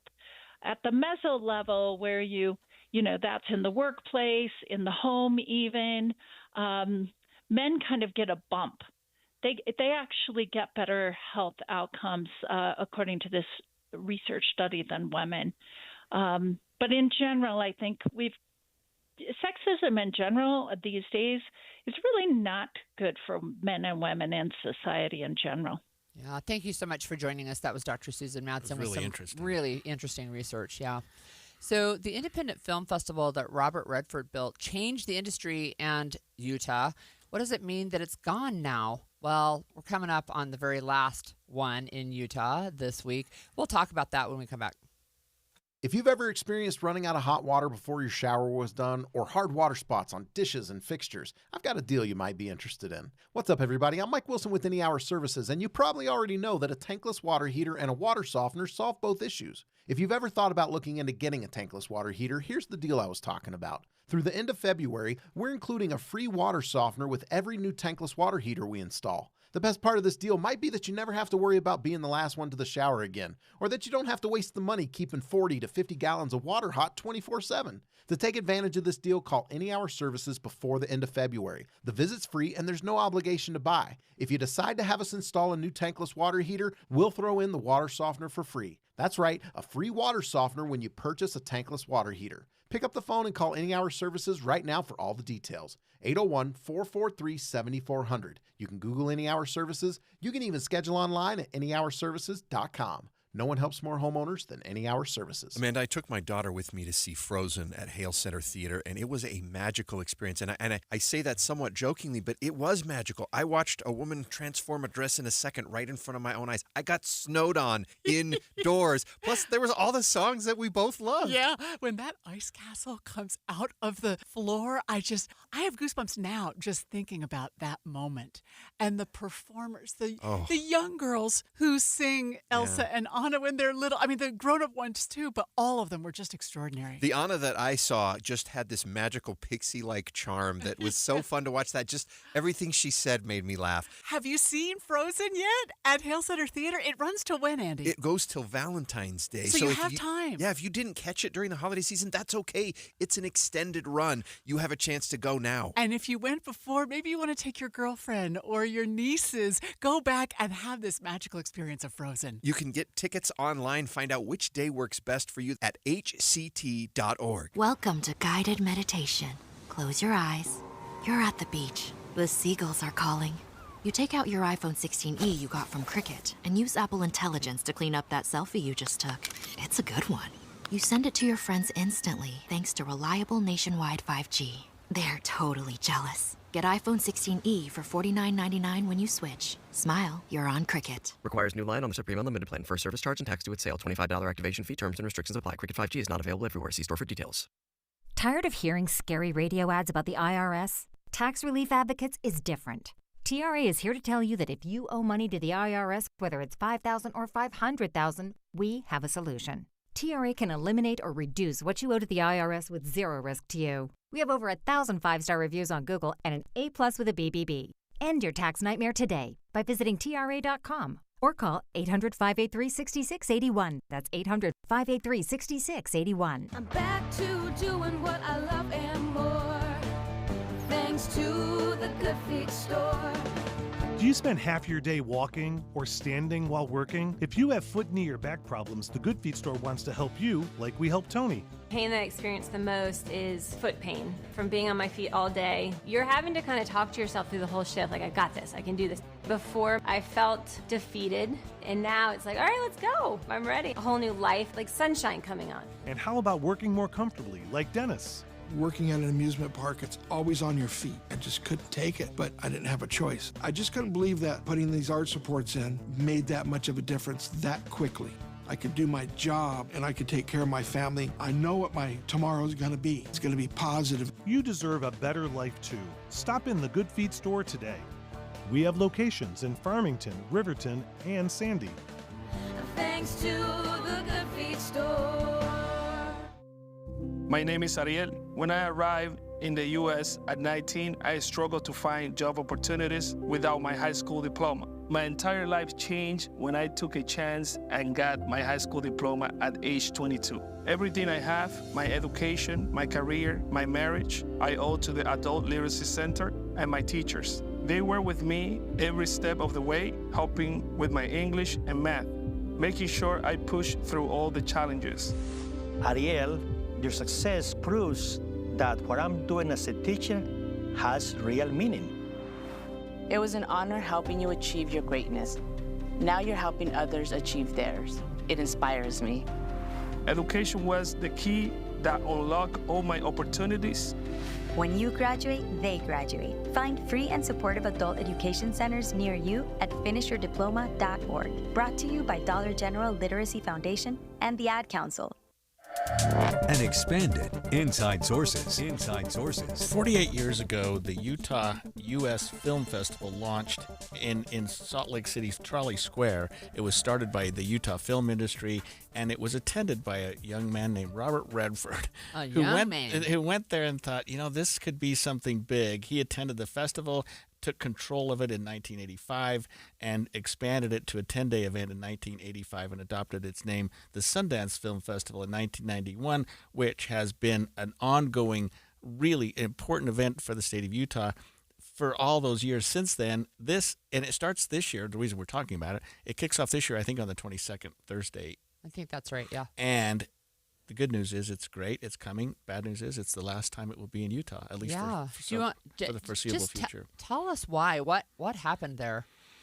Well, it's hard to talk about it because we'd been going for years and years here in Utah and thinking that it was a great event, but Utah's politics and other things got in the way, and now it's moving to Boulder, Colorado, of all places, and which is great. I'm sure it'll be fine, but I think some of the people in the film industry are concerned about Utah politics. I don't know how else to articulate it. I do think that's part of it, and that has to do, I think, some with the politics with Utah's alcohol laws. But I also think that has to do with Park City is not super friendly for a whole lot of people to come there, at least traffic. Like there's just a ton of congestion, and it's really hard to get around during the festival. I think that might be part of it too. And it's an interesting conversation. You're right that it does start this week on Thursday. It goes till February 1st in Park City and Salt Lake City. But it has in-person and online events. And, we've talked about this before, especially when Robert Redford passed away in 2025. We asked people, some of their favorites. And one of the things from the Sundance Film Festival that I remember was Napoleon Dynamite, right? And so my kids still quote him a lot. Napoleon Dynamite, and that was one that premiered right there at the Sundance Film Festival. I worked for the Park City Mountain Resort for 30 years on their patrol, and I remember years and years of having the Sundance Film Festival start, and it was always around this time of year. I think this January date was always pretty close. And I will say this, in terms of Park City, it's probably the busiest time of year for yeah. the ski industry. And that's why a lot of people would attend. Sure. And it brought a lot of people up there, a lot of famous people, a lot of directors and people that are trying to get into the film industry. But it also clogged Main Street, Park City. I mean, it was impossible to get anything done or do much up there. And you know, I don't know that Boulder is going to be tremendously bigger, but a lot of the events I thought that was happening to alleviate this crowding were moved to different venues, such as Salt Lake City and whatnot. So that, I don't know, I just don't think it should have moved out, but it did. So last year alone, the event generated more than $196 million. It brought in, to our points, both about the traffic congestion, 30,000 visitors from out of state. It created some 3,000 jobs, too, just for the festival. And, you know, it's one of the things that Utah patted themselves on the back for, saying, hey, look, we're more than just a flyover country. And, you know, the film industry in Utah has continued to grow. So we have, in fact, I'll watch movies and go, yeah, that's Utah, right? Whether it's like it's supposed to be Mars or it's supposed to be, you know, some other place. It's like, yeah, those are the Utah mountains. Yeah, Governor Spencer Cox talked about the decision to move it out of Utah, and he said the following: ultimately, this decision is theirs to make. He's talking about the Sundance Film Festival, but I believe it's a mistake, and that one day they'll realize they left behind not just a place but their heritage. Robert Redford, who coincidentally passed away just as we were preparing for the last Sundance Film Festival, I brought it here, and you have to imagine he had to be disappointed that it was moving on. Although he did work with the people, and he gave his blessing. His blessing. Yes. And you know, Sundance Film Festival, but there's Sundance Mountain Resort. That's where I used to ski many years ago when I was not married and had a little more free cash. I went skiing at Sundance, but there's also places up there. At the Sundance Resort, where they have, you know, great dining and other venues and activities. I've been to a wedding up there. Just really, really beautiful Sundance. Yeah, I skied Sundance last year, and it is a world-class resort. Robert Redford purchased part of it back in the 60s. He bought a couple of acres, expanded it. He expanded it to 5,000 acres, named it Sundance after his own persona in the Butch Cassidy and the Sundance Kid, which he became known as, among other things, one of his better movies. And it's become legacy throughout the world. I mean, so many filmmakers, we could talk about this forever, really got their kickoff there, and it allowed for smaller independent filmmakers, people breaking into the industry, to come in, show off their product, and some of it went huge. I mean, some of the films that started at Sundance ended up being huge award winners. Yeah, they did. In fact, you mentioned that the very first one was held at Trolley Square. I didn't know this, but one of the first movies there, A Streetcar Named Desire. Yeah, which I've heard of that one. Turned out to be okay, and I don't know. It brought just so many people here, and it was so important to our economy. You mentioned some of the numbers. It's hard to imagine that we lost that. We lose things every once in a while here, and you know, with the outdoor retailers, and then they go and then they come back. And maybe this is something that will be. I don't know how long their commitment is with Boulder, Colorado, but maybe we can reestablish that. Yeah, I don't know either. And you know, you talked about films that have gone on to hit it big or to win awards. Since 1991, there were 20 documentary films that went on to win Oscars, and 30 more Oscar-winning feature and short films, which is, I think that's incredible, right? That's at least 50 Oscars that came out of the Sundance Film Festival. And we're also learning, I mean, because a lot of people want to know if they can go to it, how to get involved, how to participate. It sells out virtually every year. So it's not as though it's not making money. It's not as though it's not successful here in Utah. It's not as though it's not popular here in Utah. It's just not working out, apparently, for some of the people in the Summit County area, and just the crowds and people that are being put into that community. Maybe they just can't handle it anymore, which is sad. So I went to look at Sundance Film Festival 2026. So it's festival.sundance.org to see if there's still tickets available. You can do, of course, tickets to online. It is looking like there are some where you can get select screenings for some in-person films. That's available as well. But most of them for like the entire festival, they're sold out. You're right. Yeah, and of course we do the movie show every Friday, and it's no secret that I'm not a big movie fan. I don't go to a lot of movies, although I more and more since I got involved in this show. But I'm embarrassed to admit that I've never attended a Sundance event. Even though I was up there every weekend on the patrol and dealing with all the people, I saw a lot of movie stars on the mountain skiing, but I just didn't attend any. Well, you and I are not alone. Oh, okay. All right.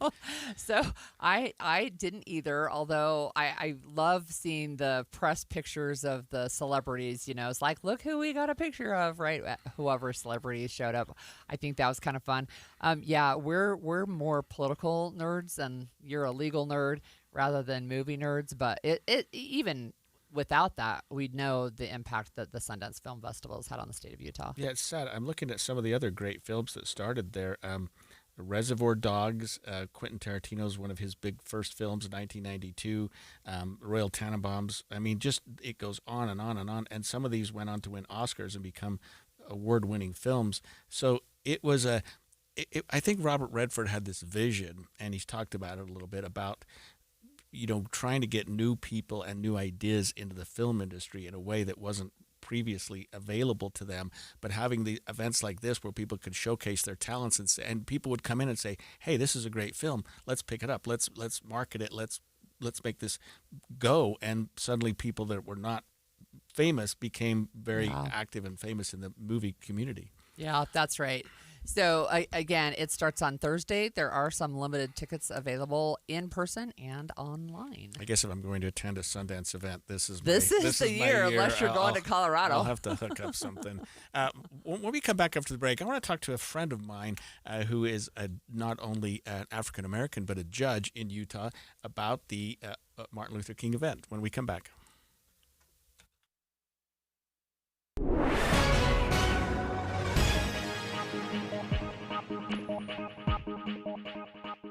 Put your phone on D&D, that means do not disturb when you're driving. And when you're going from point A to B, I need you to stay safe, please, so always sing with me. So put your phone on D&D, that means do not disturb when you're driving. And when you're going from point A to B, I need you to stay safe, please, so always remember this beat. Don't drive distracted. A message brought to you by the National Highway Traffic Safety Administration, Project Yellow Light, and the Ad Council.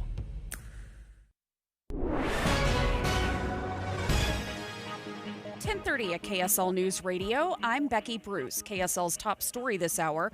Events are taking place around the state today celebrating the life of Martin Luther King Jr. At Thanksgiving Point, volunteers will put together over 2,500 meal kits for children in need.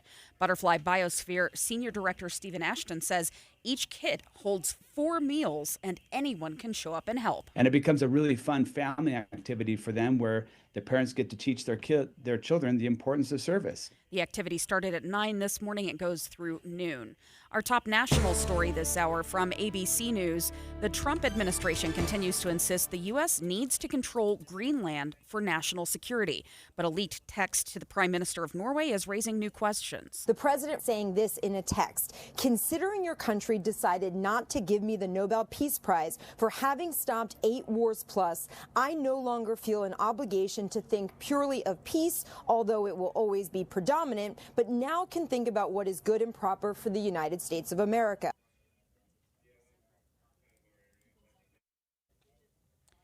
ABC's Karen Travers there reporting from the White House. The newest temple of the Church of Jesus Christ of Latter-day Saints has been dedicated in the Philippines. Elder David A. Bednar of the Quorum of the 12 Apostles dedicated the Alabang Temple in a suburb of Manila. It's the 4th dedicated temple in the Philippines and the 2nd in the capital. Markets are closed today for Martin Luther King Jr. Day.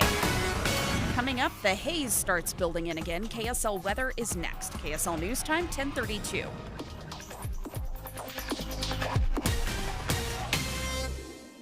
The sources where we get our news matters. When you listen to Utah's Morning News, we want you to feel the stories are important to you and trustworthy. This is Amanda Dixon. And I'm Andy Farnsworth. Join us weekday mornings on KSL News Radio.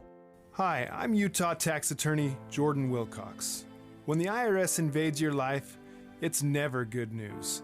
Keep in mind, it's not just you. I owed roughly $34,000. $61,000. When the IRS first contacted me, I was horrified. When they start hounding you and harassing you and assaulting you. Don't face the IRS alone. With everything in your life at stake, don't trust just anyone. From what I got told was being done in a matter of 2 years, he had done in a matter of like 48 hours. It's a great thing to have the IRS off your back. We have reduced our tax liability by over $42,000. Once I signed on with Jordan, I never talked to the IRS again. It changed our lives. You need someone to fight for you. Visit endtaxworry.com and get relief today. Let's solve your tax problems now.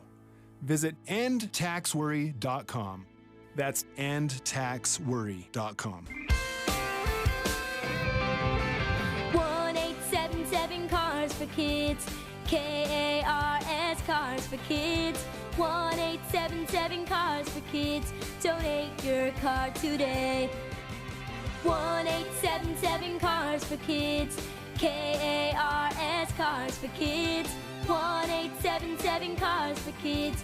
Donate your car today. Ready to get rid of that old car? Donate it to Cars for Kids. Call 1-877-CARS-FOR-KIDS to reach a friendly live agent. Donation is super easy, and your car can be picked up as soon as tomorrow. Call us now, 877-CARS-FOR-KIDS. That's cars with a K to donate your car today. 1877 Cars for Kids. KARS Cars for Kids. 1877 Cars for Kids. Donate your... Did you know you can donate real estate too? Go to carsforkids.org. That's carsforkids.org. This is the story of the one. As the purchasing manager at a manufacturing plant, she knows the only thing more important than having the right safety gear is having it there when you need it. That's why she partners with Grainger for auto reordering, so her team members can count on her to have cut-resistant gloves on hand, and each shift can run safely and efficiently. Call 1-800-GRAINGER, click Grainger.com, or just stop by. Grainger, for the ones who get it done. When your check engine light comes on, do you see a repair bill or do you see peace of mind? For 20 years, CarShield's been the name America trusts to help keep you on the road. While other companies stop covering you when your car gets older, CarShield offers protection plans up to 200,000 miles. With over $1 billion in claims paid, we don't just promise protection, we deliver it. Don't let a breakdown break your budget. Get the flexible month-to-month coverage you deserve. Go to carshield.com. That's carshield.com today. Traffic and weather together, brought to you by UCCU. Supercharge your savings at uccu.com. Here's Cormac Bone. Well, it's Weber Davis where your problems are. First is southbound I-15 in far west. That's on the on-ramp to southbound I-15 at 2700 North. Looks like that semi is still blocking that right shoulder, so just be careful as you get onto the freeway. But the good news is the transition ramp from southbound I-15 to I-84 looks like those delays are dying out, so maybe that crash is cleared out. We don't have a working camera in that area. But if you're on main flow I-15 from Ogden to Provo, you're going to be looking good. Our new problem is now State Street in Clearfield at SR 193. We have a crash blocking the right shoulder southbound State Street just after 193. Cormac Bone in the KSL Traffic Center. Sunshine today, but the haze is building. We're going to get a high of 42 degrees. Every day gets a little bit warmer until Thursday when we top out near 50. Right now, you've got fair skies 34 in Salt Lake City. I'm Becky Bruce from the KSL Common Spirit Health Studios. Listen online at kslnewsradio.com. We're Utah's news, traffic, and weather station. The all-new Inside Sources. Inside Sources. Your inside access to the people and policies shaping Utah's future. Here are Greg Skordas and Holly Richardson on KSL News Radio. Always tomorrow. Lean on me. I was mistaken about this segment. We'll get to my judge friend later on, but we want to talk about an interesting thing that's going on in Orem at the Costco of all places. The Men's Mental Health Community Club meets there. We talked last week, Holly, about men's mental health and some things that groups have been doing and Love trying You to get Bro together. Project. Yeah, the Love You Bro Project. Well, this one's another sort of interesting development, an interesting group that's really making strides in men's mental health in Utah County. And we're joined by the founder of the Mental Health Community Club, Jackson Smith. Thanks for joining us, Jackson. Yeah, thank you so much for having me. Can you tell us a little bit about what happens in the Orem Costco every Wednesday? Yeah, great question. What happens is a bunch of men from all over Utah County, we just go and connect and get some food, have a good time, and just make friends, really. It's just a simple thing, but it changes a lot of men in a lot of different ways where they just find an outlet to go and not feel alone. And so this is men, they come and talk about just whatever's on their mind, whatever's going on. Do you have speakers ever, or is it just a group that gets together and tries to talk about things that are troubling them or making them happy at the time?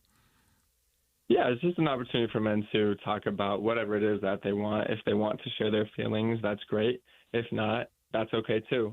Because at the end of the day, having a friend is amazing, and there's men out there who don't necessarily like to go to therapy or can afford it, but they also are alone and don't have friends. So sometimes we have individuals share experiences, but it's mostly casual conversation that happens, and if men connect and feel like they want to open up, then that's great. If not, no worries.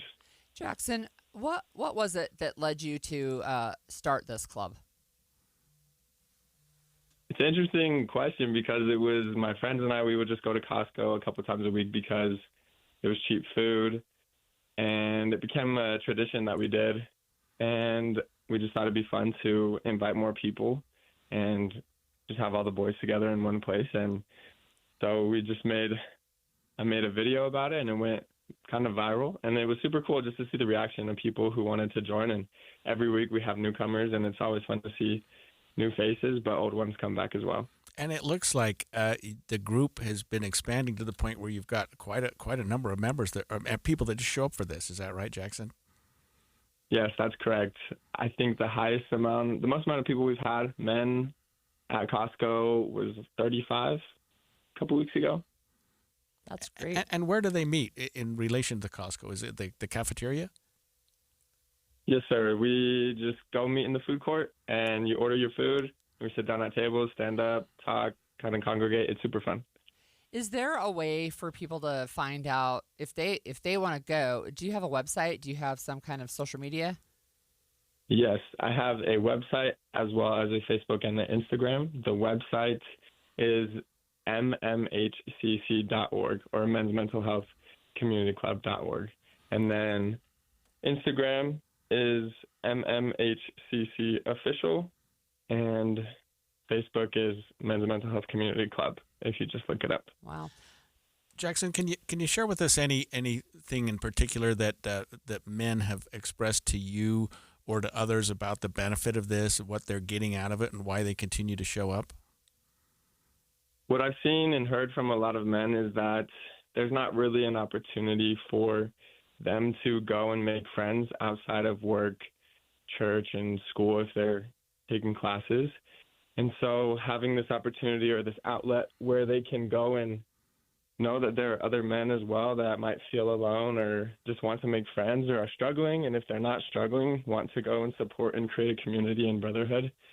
It's been super impactful to see people who come and they show up timid and shy the first time, and then you see them come back and they start smiling more and showing more of their personality. It's been fun to see and hear that their wives and family members are in support of it and just want to see them grow as well, and it's a great opportunity to do that. Jackson, I said you meet weekly, and Greg said you meet monthly. When do you actually meet? Yeah, we meet weekly at Costco. However, we're quickly expanding because Costco is captive and a lot of men don't have memberships. And so we're quickly partnering with other local businesses who are in support of men's mental health and want to open their doors and create opportunities for men to connect and support each other. What do people that are just at the Costco say and do when a group of men, a fairly significant group of men, are sitting down, meeting and talking? What sort of interaction do you have with the community? I think it's a good one.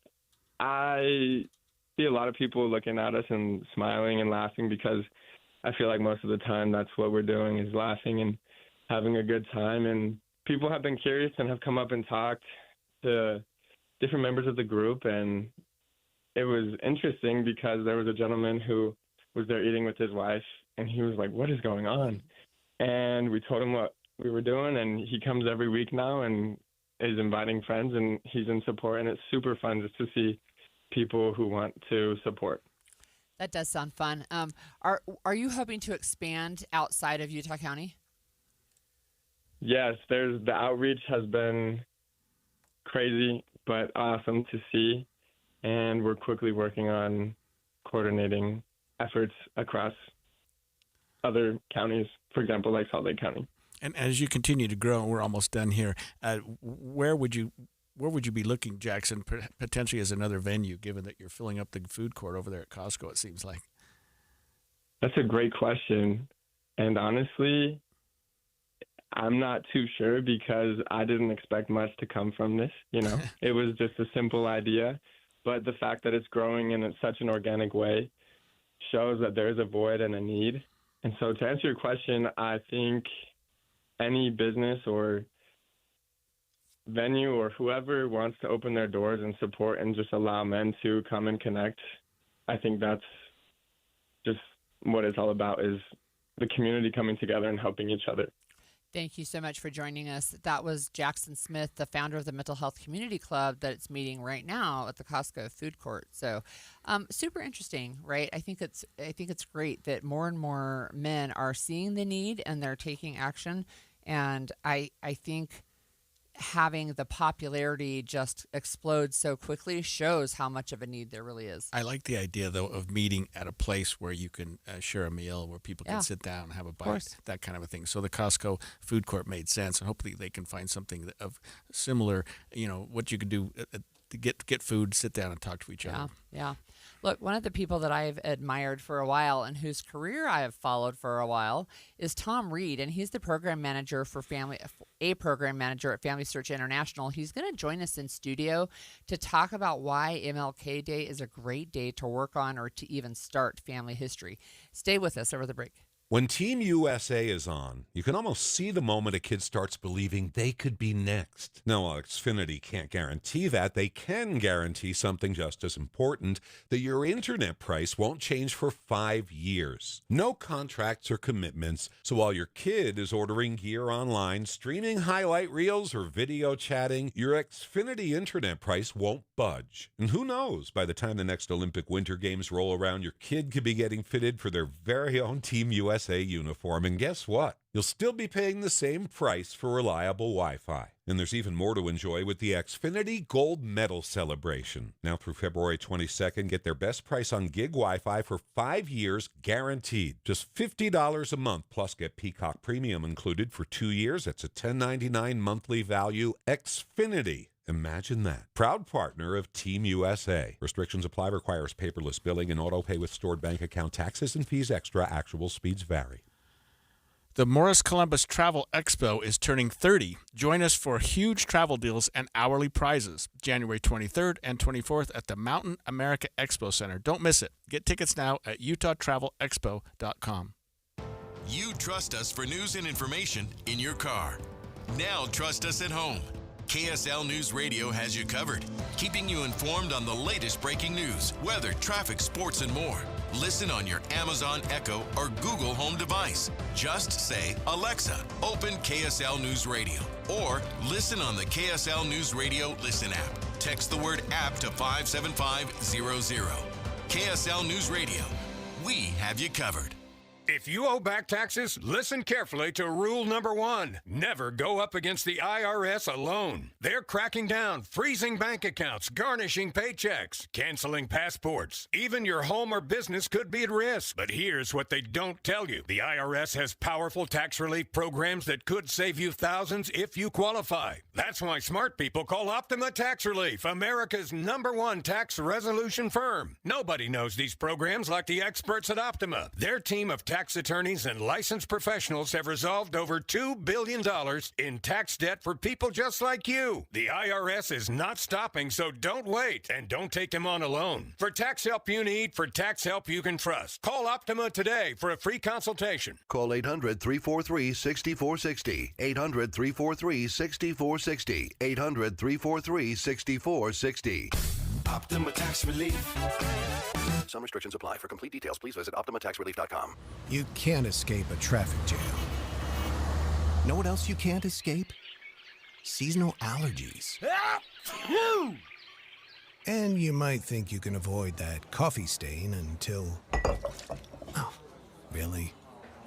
You can't escape a lot of things in life, but you can escape prediabetes. Prediabetes captures 1 in 3 adults. There are usually no signs of prediabetes. In fact, most people don't even know they have it. But with early diagnosis, you can change the outcome and prevent or delay type 2 diabetes. Take action by taking the 1-minute risk test at doihaveprediabetes.org. You might not be able to escape having this song stuck in your head, but you can escape prediabetes. Go to doihaveprediabetes.org today. Brought to you by the Ad Council and the Centers for Disease Control and Prevention. Getting help with plumbing repairs is easier than you think. All you have to do is call Any Hour Services or schedule an appointment at anyhourservices.com. No one helps more homeowners than Any Hour Services. Hi, I'm Ryan Blaney, a third-generation race car driver, and we dedicate a lot of our time to going as fast as possible. My grandpa Lou is the reason why my dad and I started racing, and I'm really proud to follow in his tracks. But when my grandpa was diagnosed with Alzheimer's, it was a very unexpected bump in the road for us. I've learned a lot on this journey with my grandpa Lou, and the memories of my grandpa will always be with me. It's important to notice if older family members are acting differently, experiencing problems with their memory, or having trouble with routine tasks. Talking about Alzheimer's can be really tough, but if you notice something, have a conversation with your loved one. Encourage them to see a doctor or offer to go with them. Early detection of Alzheimer's can give your family time to explore support services, make a plan for the future, and access available treatments. The Alzheimer's Association provides care, support, and research to help you take control of the situation with your family and manage the disease together. If you or your family are noticing changes, it could be Alzheimer's. Talk about seeing a doctor together. Visit alz.org/time to talk. A message from the Alzheimer's Association and the Ad Council. The average text takes your eyes off the road for about 5 seconds. At highway speeds, that's enough time to travel the length of a football field. Stop texts, stoprex.org. Brought to you by the National Highway Traffic Safety Administration and the Ad Council.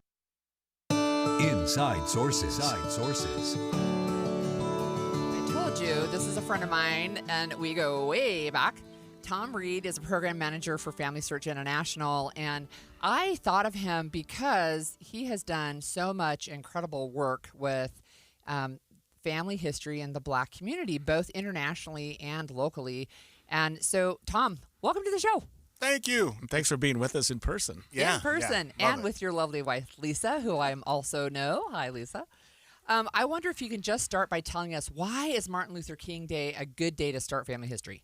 Well, I think Martin Luther King Jr. Day is all about service, right? So he gave a sermon in 1948, a couple months before he passed away, called, let me hear, the Drum Major Instinct. Now, when you hear that, you don't think it has anything to do with anything, right? But it's that speech, it's the sermon where he says, everybody can do good because everybody can serve, right? And if we're thinking of today as a day of service, what better service can we do than serve our ancestors?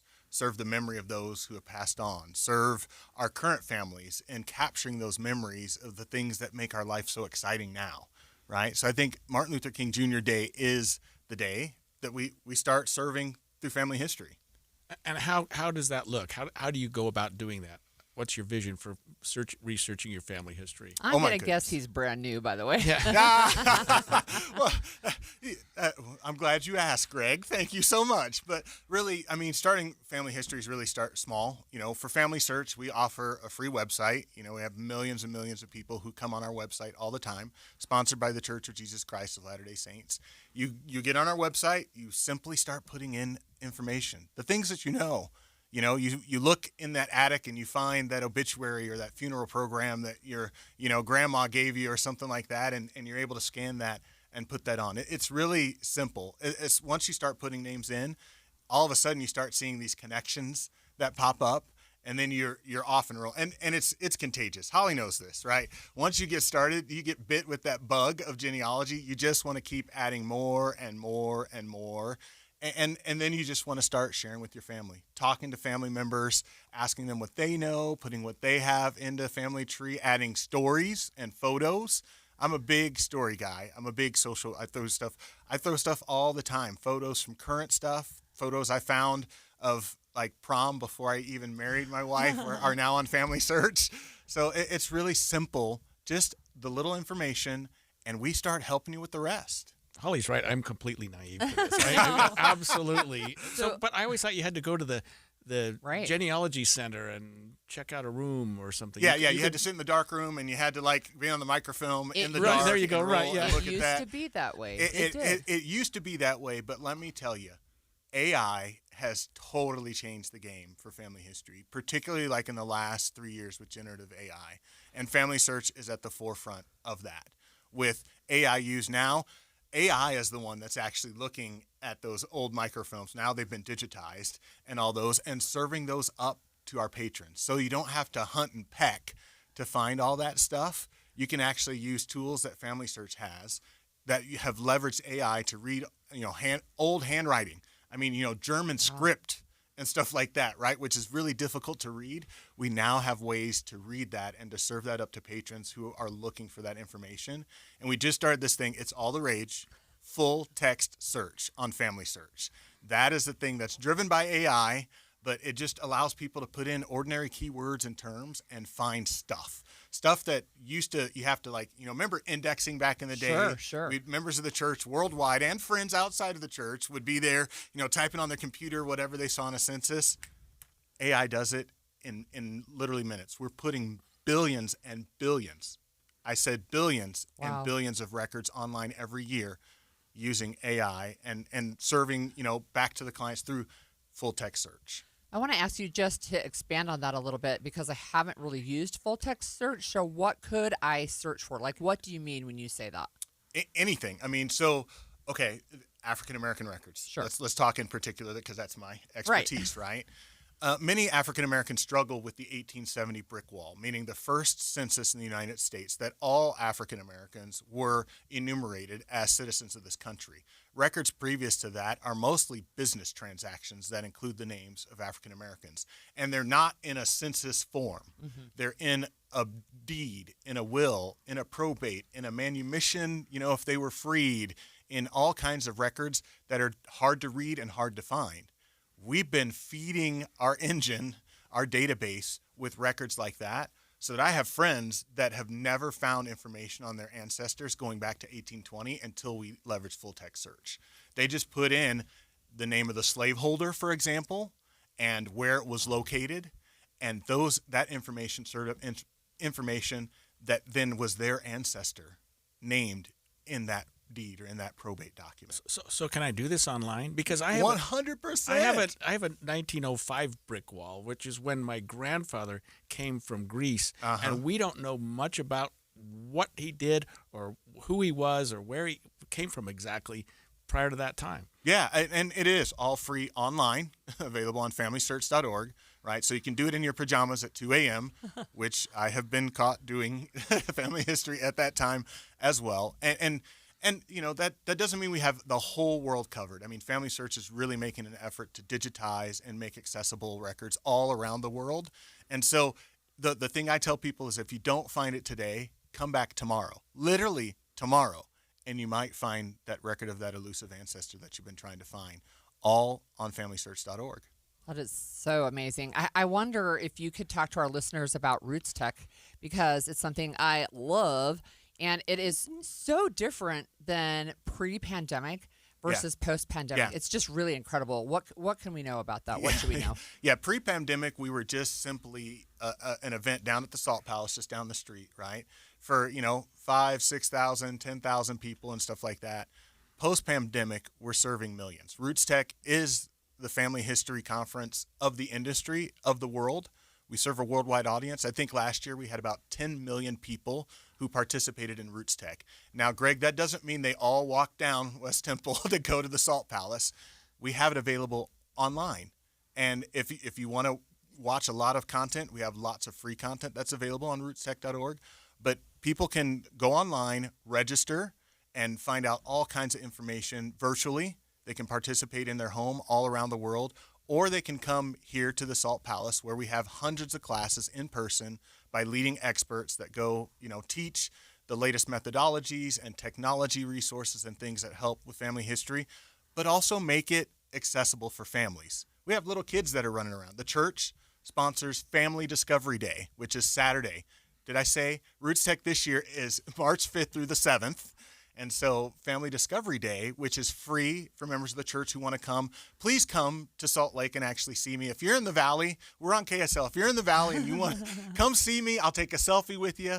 Come listen to Elder Razband, who'll be delivering the message with Sister Razband, really about coming unto Christ by uniting families for eternity. And we have all kinds of games and things that really are accessible for all family members to come to Roots Tech. And do you really feel that you're getting to a point, Tom, where people can look beyond that brick wall that you're talking about? Oh, yeah. Whose ancestors came at a time, really maybe a low point in our country's history, and where there's probably not a lot of history? We're digging through those catacombs and finding all that information and serving that up. And you've got instructors that are coming to Roots Tech that are sharing their success stories and showing you the methodology of how to do that. That's what makes Roots Tech so powerful. And they're doing it not just for Americans, they're doing it for people around the world. In fact, we've got virtual keynoters from Brazil, we've got some Irish dancers, the Gabriel brothers. We've got a Filipino broadcast journalist that's going to be on there. And did I mention Zico? Wow. Those are virtual keynotes. And so people can learn those stories from around the world, as well as in-person keynotes. Now, hold on to your hats.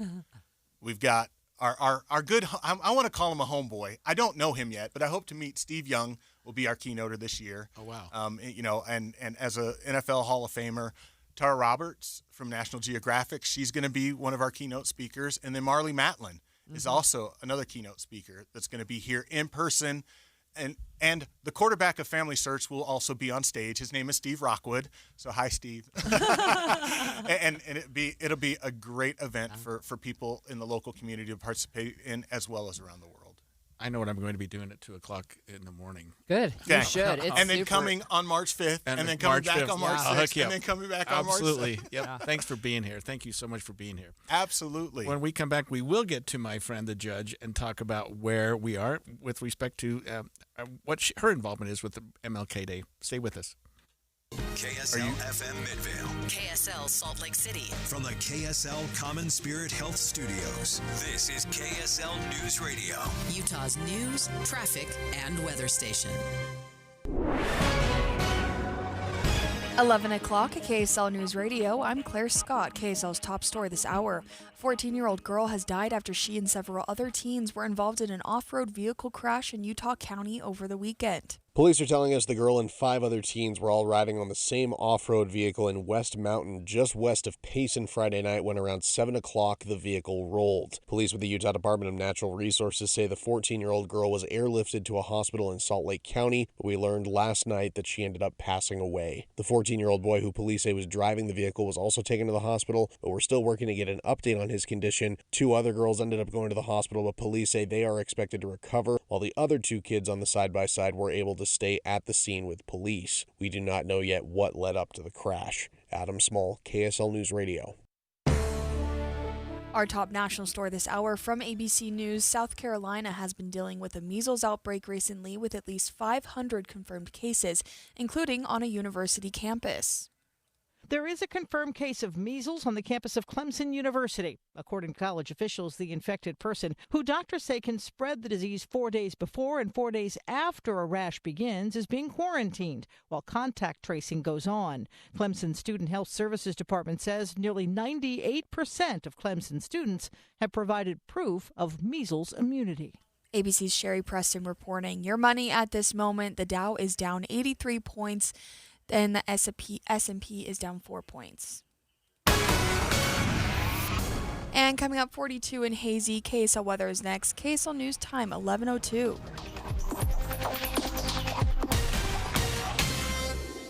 Mornings are for recharging. And they're for starting your day right. We volunteer to join you in the car. Get news and weather at 102.7 FM during the most important part of your day. Andy and Amanda, each morning between 5 and 9 on KSL News Radio. I was in foot pain for 20 years, trying to give it relief, buying all these different insoles. Drugstore insoles, custom insoles. I spent thousands of dollars. I bought all these products, and not a single one worked. I really, truly needed to have relief in my feet. And the Good Feet arch supports were what gave me the relief I needed. For over 20 years, we've been helping people like Teresa actually live the life they love without their feet getting in the way. They wanted to make sure that I got something that my feet felt good in, not somebody else's feet. I love the fact that I can wear these arch supports in all my shoes.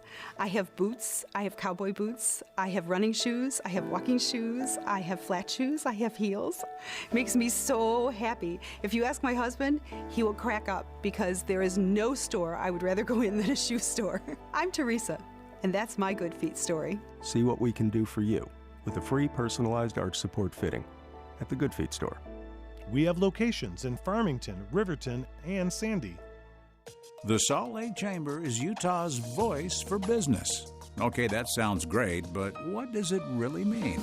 Well, as Utah's largest and longest standing business association, they support and champion community prosperity throughout the state. And if you're in business, well, that's a very good thing for you. Be sure to listen to the Chamber's Speaking on Business, weekdays at 7:20, 11:55, and 5:20 p.m. on KSL News Radio. The KSL News Radio movie show comes to My Hearing Centers Friday from 10 to 1. But first, discover what My Hearing Centers can do for you. My Hearing Centers uses advanced technology to diagnose and treat hearing loss. These comprehensive evaluations determine the best treatment options. Then enjoy lifetime support with regular check-ins, cleaning, and maintenance. Call My Hearing Centers at 801-701-1629. 801-701-1629 for more details. My Hearing Centers has offices from Ogden to St. George. We asked parents who adopted teens to share their journey. There are many times I thought, I can't do this. I mean, what parent isn't worried about? What am I not doing right? What am I not doing enough? And then I realized, wait, that's being a parent. Don't worry about being perfect. I've had around 3 other mother figures in my life, but only one of them has taught me how a mother loves. The greatest reward for me is he makes me better every day. I would tell a family considering adopting a teenager that teenager, whoever it is, needs you, and they need what you have to offer. Taylor's given me hope. He's our son, and that is what he will always be. Learn about adopting a teen from foster care. You can't imagine the reward. Visit adoptuskids.org to learn more. A message brought to you by Adopt US Kids, the U.S. Department of Health and Human Services, and the Ad Council. Traffic and weather together every 10 minutes on the 9s, brought to you by UCCU. Transfer savings, earn more. UCCU, love where you bank. Here's Cormac Bone. Good news for Weber County on I-15. Both those crashes have cleared off the road. Looks like you still have a crash on Ogden Canyon Road approaching Wildwood. Both directions seeing some light delays. The other issue you have, that's in Davis County. This is on State Street southbound, just after 7th South 193. Those vehicles are getting loaded up onto tow trucks as we speak, but they are still blocking that right lane, so be careful as you get around them. Whether you park it, stripe it, or pave it, GoPave Utah has your blacktop covered at GoPaveUtah.com. That's GoPaveUtah.com. Call or visit GoPaveUtah.com.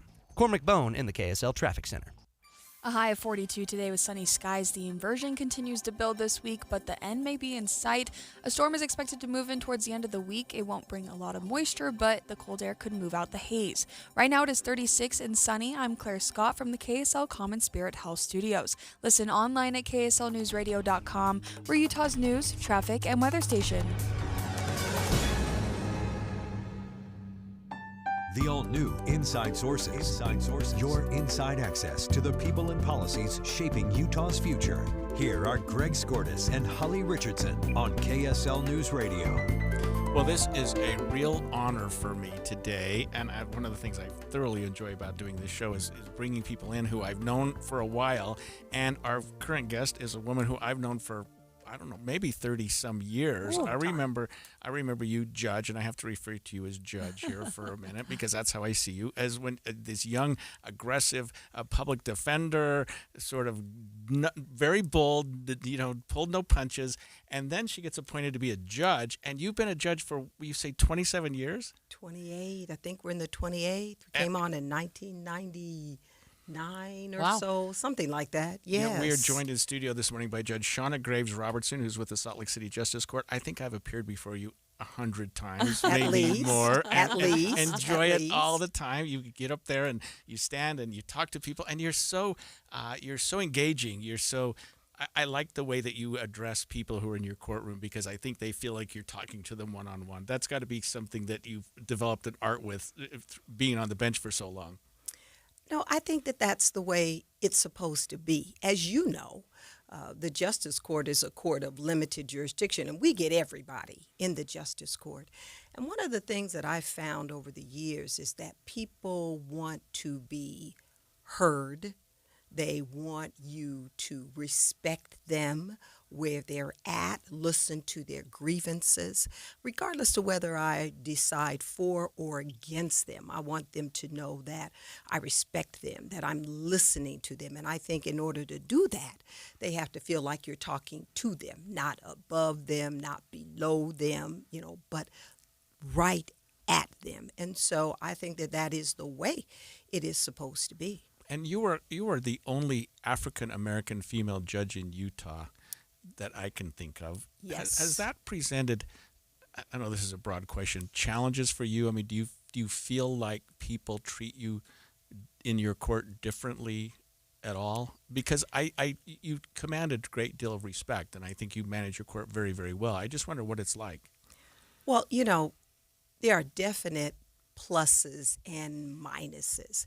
And I think the sad thing is that I'm the only African-American female ever appointed to the bench in the state of Utah. And as you know, I've been there a long time, so I'm not going to be there a lot longer.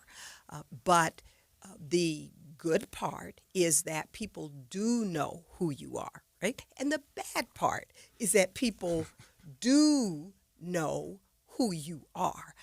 I often laugh when I am at other places because, people outside of the state see this state in a very interesting way. Right. And I'm often kind of the butt end of the jokes. Well, are you the only black family there? Are you the only?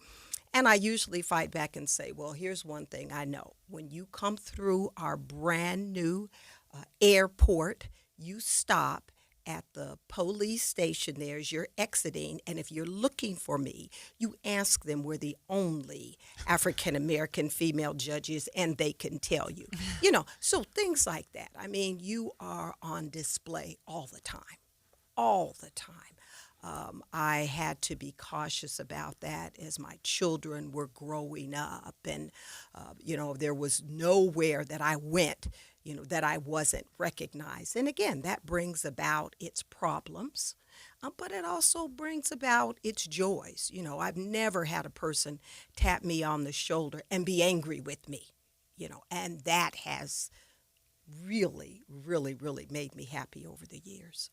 Judge Robertson, you mentioned being the only African-American female judge in the state of Utah. And today, of course, is Martin Luther King Jr. Day, and we've been talking about him and his vision all of our show. But he did have this statement, the arc of the moral universe is long but bends towards justice. And I wonder how you as a judge, and especially somebody who's had a fair amount of experience as you see people moving through the court system, is that still a dream that is valid? Are we seeing that arc continue to bend towards justice, or are we taking a little detour? Well, we certainly are in a different era, but I think that statement is just as valid today as it was when Dr. King made it. We are striving for justice. I don't think justice is something that you get to and it stops. I think it is continuous. I think that there are ebbs and there are flows. But what's important is that we continue, right, to look toward that, to keep our eye on the prize. What happens is if we tend to believe that somehow we've arrived, then we stop fighting for justice. And that's what causes the problem, if you will. That's what causes us perhaps to step back a few meters. But it's something that's fluid, and it's something that we continue to strive for. Judge, when you think about this day and when you think about the legacy of Dr. Martin Luther King Jr., what do you think about? What's important to you today? What's really important to me, particularly being from this state, and I'm really telling my age at this time in my stage. I think you're the youngest person in the room, by the way. I happen to be the director of the Office of Black Affairs when we brought in the holiday.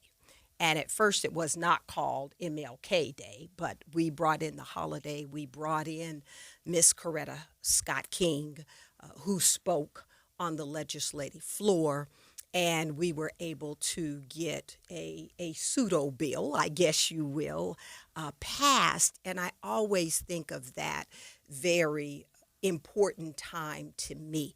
Mrs. King is a sorority sister of mine. I happen to be a member of Alpha Kappa Alpha Sorority Incorporated, and we are the first African-American sorority founded by college women on the campus of Howard University in 1908.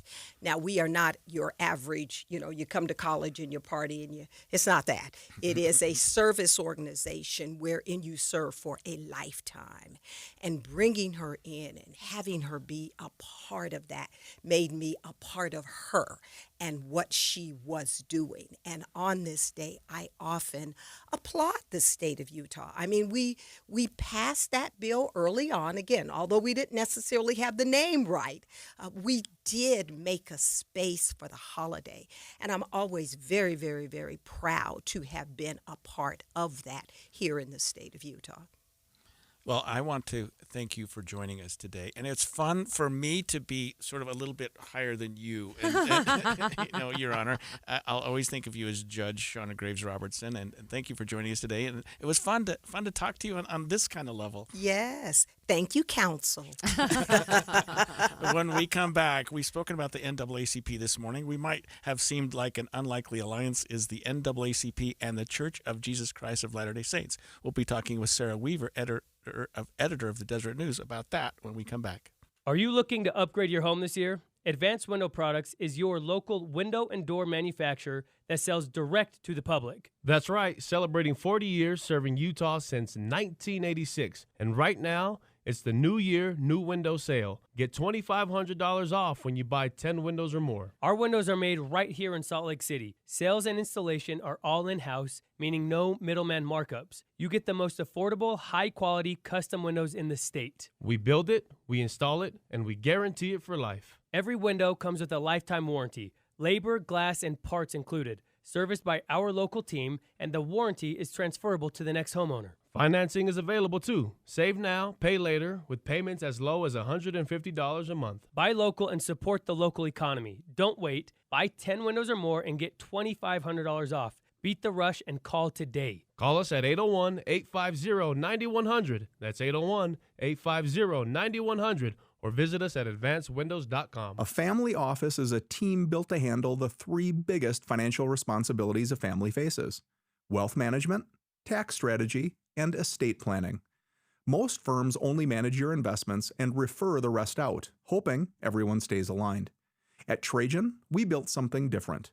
Your wealth, tax planning, and estate planning are handled together inside one firm under one roof. There's no guessing whether your CPA, advisor, and estate attorney are truly in sync, because our team works together every day on your behalf.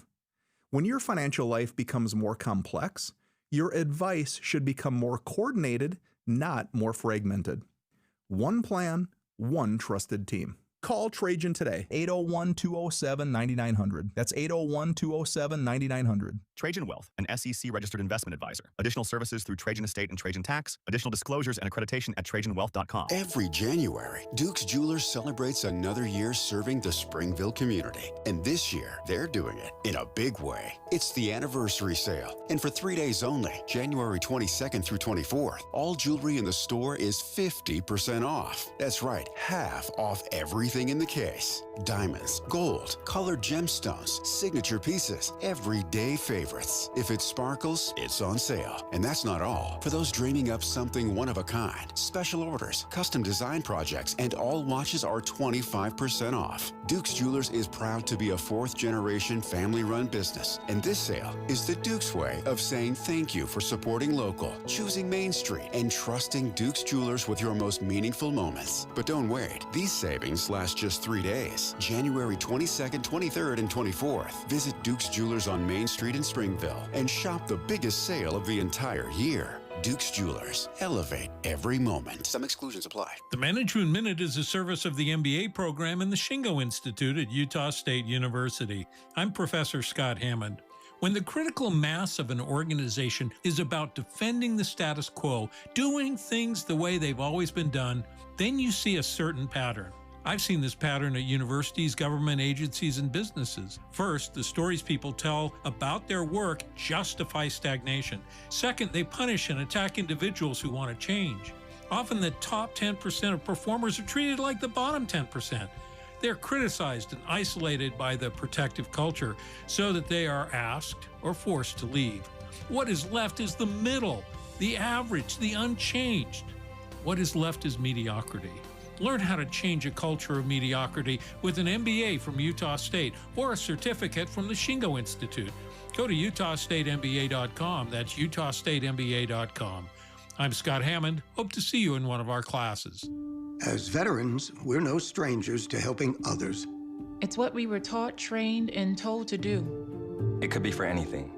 Helping a friend move. Listening to a fellow veteran for hours, at any hour of the day. Or just simply making time for people. A neighbor, a loved one, or even a stranger. We're often the first to help others. There's no question about it. But we do have one question for the veterans listening.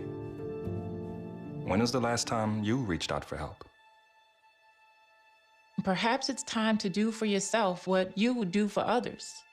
If you or someone you know needs resources, whether it's for stress, finances, employment, or mental health, don't wait. Reach out. Find more information at va.gov/reach. That's va.gov/reach. Brought to you by the United States Department of Veterans Affairs and the Ad Council. The new Inside Sources. So we've been talking all day about Martin Luther King Jr. Day. It's today. It's also a day of service. It's the only federal holiday officially associated with a day of service. And one of the things that is interesting, I think, especially to people who maybe are not members of the Church of Jesus Christ of Latter-day Saints, was the connection between the church and the NAACP, because there were some years of conflict and friction, I could say. We have with us on the line Sarah Weaver. She's the editor of the Deseret News. And Sarah, I wondered if you could just start by telling us kind of how that story began. Yeah, well, the church does have a very good relationship with the NAACP that actually started back in 2017 when President Jeffrey R. Holland first visited their headquarters in Jackson, Mississippi. And he noticed that these offices that were once, headquarters for civil rights activist Medgar Evers before he was assassinated in 1963, that they needed repairs. And President Holland thought, you know what? I think we can help. These are great people. They're doing good things for a good cause. And so he worked with local Latter-day Saints and said, Can we paint the walls and replace the carpets? And they also made electrical and plumbing repairs. President Holland would later say it was just a kindness and a courtesy from one neighbor to another. But what that did start a relationship. It was the foundation for a relationship that in the years since has become very, very sweet. I did notice that there was a NAACP delegation at President Russell M. Nelson's funeral. Is that in connection with this? Yes. So the relationship goes back to this 2017. In May of 2018, the first presidency of the Church of Jesus Christ of Latter-day Saints and the NAACP leadership released a joint statement. And in that statement, they called for greater civility and racial harmony.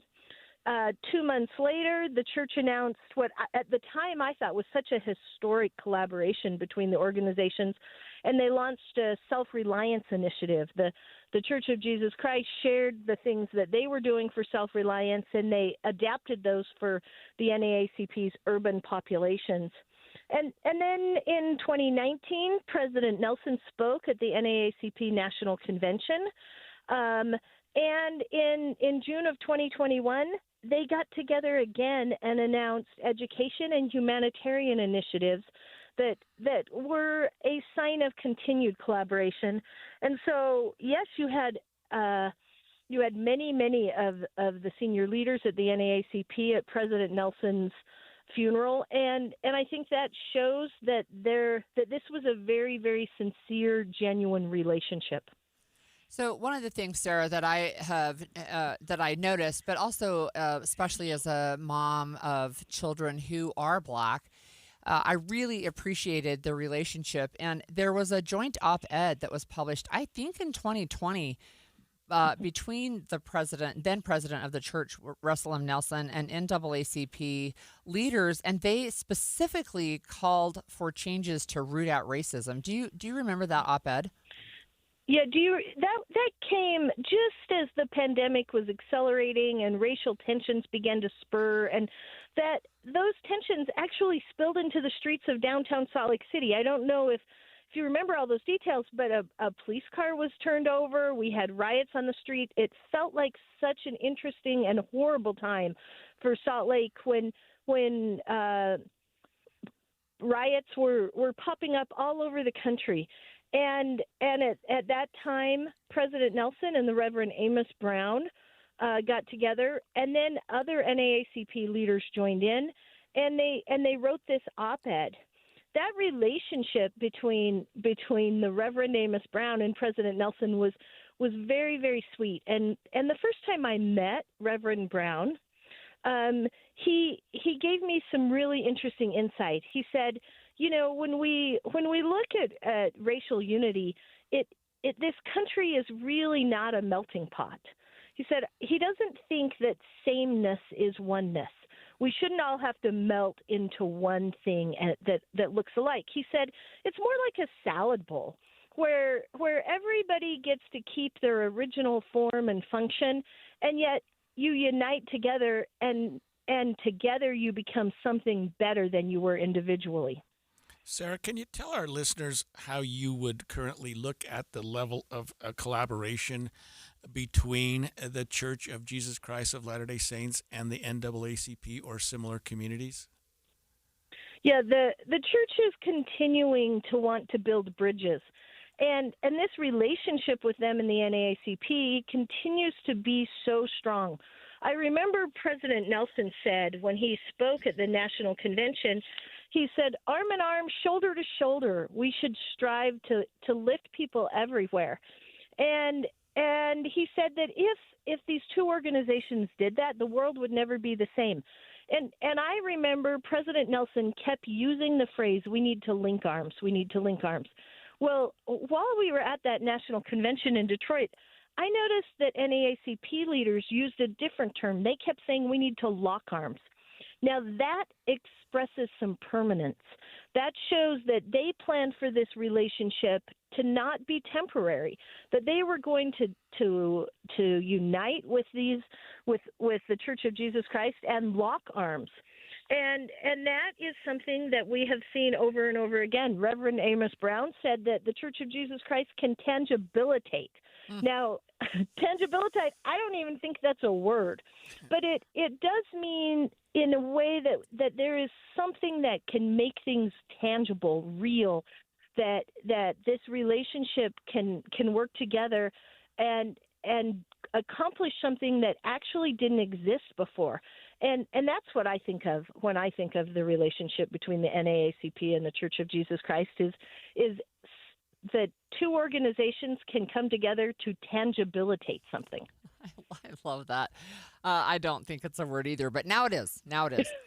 I wonder if you could just speak briefly to current President Dallin H. Oaks and his approach to either the NAACP or even the overall issue of racism that I think is popping up again in the United States. Yeah. Well, President Dallin H. Oaks in every way wants to continue these very important relationships. He cares about everybody everywhere. He wants to make sure that racism is rooted out across the world, and especially in the Church of Jesus Christ of Latter-day Saints. He believes in having a constant consciousness for individuals, and he cares for them and wants them to feel that they have a place both in their communities and in their faith traditions. And so I think we're going to see a continuation of efforts between the Church of Jesus Christ and the NAACP under the leadership of President Oaks. And it seems also that we started the show today, Sarah, talking about the fact that this is the only national holiday that focuses on service. And the Church of Jesus Christ of Latter-day Saints is known, I think, worldwide as an organization that prides itself in service. That seems to create a fairly significant partnership, doesn't it? Yeah, and this ethic of service in the Church of Jesus Christ of Latter-day Saints, there's a tradition in this faith tradition where people feel like service can connect and build unity and not only help the receiver, but also benefit the giver in ways that were unexpected and beautiful. And so any chance that the Church of Jesus Christ gets that members of this faith tradition can give service, they're always going to embrace, because they want to strengthen especially the youth of the church. And they know that service and reaching out and thinking about other people and building communities and strengthening bonds between groups of people is one way to do that. Thank you so much for joining us. That was Sarah Weaver, the editor of the Deseret News. And, we mentioned some service opportunities, but if people are still curious or maybe feel like they can't get to Thanksgiving Point before noon or something, you can go to justserve.org and look for additional opportunities. And some of them can be done right from your own home. So I appreciate that in that conversation. It's a really interesting conversation. Yeah. So, I'm a retired midwife, and as a woman, women's health for both of those issues has been an important topic to me. And I've really followed and have been concerned about the disparities that Black women face, especially in childbirth. And we're going to talk with Dr. Richard Ferguson of the Black Physicians of Utah when we come back about what we're seeing and maybe what can be done. Stay with us. 11:30 at KSL News Radio. I'm Claire Scott. KSL's top story this hour. There is a rise of vehicles with wheels using groomed snowmobile trails. The warm weather might be to blame. KSL News Radio's Brianna Willis reports. There have been 2 to 4 reports per weekend of these vehicles using these groomed paths, making large ruts, and even getting themselves stuck. The Department of Natural Resources Captain Chase Peely says on a normal snow year, they get around 1 to 2 reports per month. Peely says it takes a huge amount of effort to groom these trails, and snowmobilers pay for much of the work with their registration fees, making it extremely frustrating when they get onto the path and see it ruined. Peely says it takes trail groomers up to 13 hours to do a trail, and this adds hours onto their work and keeps them from grooming other areas. Our top national story this hour from ABC News. EU nations are debating retaliatory measures as a response to President Trump's threats of tariffs against European countries opposing U.S.'s control of Greenland. The British Prime Minister says he doesn't want to get into a retaliatory situation. So for now, it doesn't look like the UK would be threatening tariffs in return. European leaders, though, in the EU are expected to meet in person later this week in Brussels to figure out how to respond to this. Some of those leaders are calling for a very strong response in the form of strong tariffs or retaliatory measures. We'll see if they can all agree on that, though, by the end of the week. ABC's Karen Travers there. And coming up in Version Builds this week, KSL Weather is next. KSL News Time 11:31. A reminder about the simplest way to get updated for your day. Hit your KSL preset when you jump in the car, and we'll take care of the rest. Hear key news updates and traffic reports. Andy and Amanda from 5 to 9 in your car. KSL News Radio at 102.7 FM. Hi, I'm Utah tax attorney Jordan Wilcox. When the IRS invades your life, it's never good news. Keep in mind, it's not just you. I owed roughly $34,000. $61,000. When the IRS first contacted me, I was horrified. When they start hounding you and harassing you and assaulting you. Don't face the IRS alone. With everything in your life at stake, don't trust just anyone. From what I got told was being done in a matter of 2 years, he had done in a matter of like 48 hours. It's a great thing to have the IRS off your back. We have reduced our tax liability by over $42,000. Once I signed on with Jordan, I never talked to the IRS again. It changed our lives. You need someone to fight for you. Visit endtaxworry.com and get relief today. Let's solve your tax problems now. Visit endtaxworry.com. That's endtaxworry.com. At Fisher Investments, we may seem like other money managers, but we're different. What makes you so different than the rest of us? We ensure clients receive unparalleled service at every step of the relationship. Tell me more. Our investment counselors focus on service over sales, prioritizing clients' needs. How do you make money? We don't sell any commission-based products. We have a simple management fee based on the value of our client's portfolio. So we do better when our clients do better. What about client portfolios? We get to know each client, their finances, family, health, lifestyle, and more, and then we tailor a portfolio based on their specific goals and needs. Your clients really come first then, huh? Yes, we make them a top priority. Our goal is helping them achieve a comfortable retirement. Wow, maybe we are different. At Fisher Investments, we're clearly different. Learn more at FisherInvestments.com. Investing in securities involves the risk of loss. Looking for a secure retirement plan without market risk? Look no further. Lyle Boss, president of Boss Financial, specializes in no market risk retirement strategies with guarantees of principal, guaranteed growth, and lifelong income. Join Lyle right here each Saturday and Sunday for his Safe Money radio show and call him now at 855-355-SAFE for your complimentary customized Safe Money information kit and Safe Money book. Nothing but upside here at 855-355-SAFE. Traffic and weather together every 10 minutes on the 9s, brought to you by UCCU. Supercharge your savings at uccu.com. Here's Cormac Bone. Well, if you're on the road for an early lunch, it's good news. All the problems on all roads, even in Weber Davis County, those are all cleared off. It's once again a problem-free drive, really no matter where you drive across the Wasatch Front. If you're on I-15, you're going to see good speeds both directions from Ogden to Provo. No matter where you drive on the I-215, also clean and clear. When you need the financial products and service for every stage of life, Cyprus Credit Union is there for whatever the future holds. Visit cypruscu.com today. Cormac Bone in the KSL Traffic Center. We'll continue to see hazy skies across the Wasatch Front this week. We're expecting to see a storm system move in towards the end of the week, bringing some cold air that could flush out the haze. Right now, it is 36 and sunny.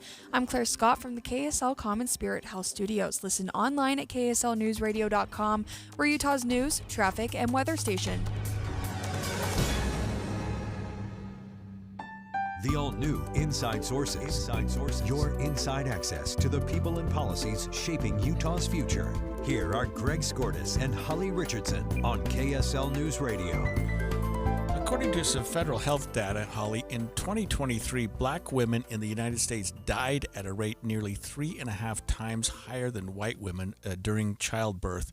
This was according to an article from PBS. And in 2021 and 2022, the maternal death rate for black women was about 2.6 times higher than white women. So it actually got worse. It is getting worse. And, you know, as I mentioned before the break, that it's something as somebody who's been involved in women's health care, and also, of course, I'm a woman, and I have children who are black. I'm concerned about these disparities, and I wanted to reach out and talk to a physician, and we have with us Dr. Richard Ferguson. He is the president of the Black Physicians of Utah. And welcome, Dr. Ferguson. Yeah, hello, Holly. It's good to chat with you about this very important topic. How are you doing this morning? We're so good, and we're so glad to have you here. And I just wonder if you can just kind of set up for our listeners what we're seeing with the health of Black women who are having babies in the United States right now. Well, I think one thing we have to think about is the United States in general isn't great at delivering babies, and in regards to our overall maternal mortality rate. Okay, so let's also just compare ourselves to other high-income countries, Japan, Australia. We are far and away worse off, but Black women hold that disparity even at greater. I think it's normally, unfortunately for live births, if we're just doing that, 3 to 3.5 times comparison rate, Black women are 50.3 deaths per 100,000 live births versus white women at 14.5 deaths per 100,000 births. And the lowest actually is Asian women when delivering.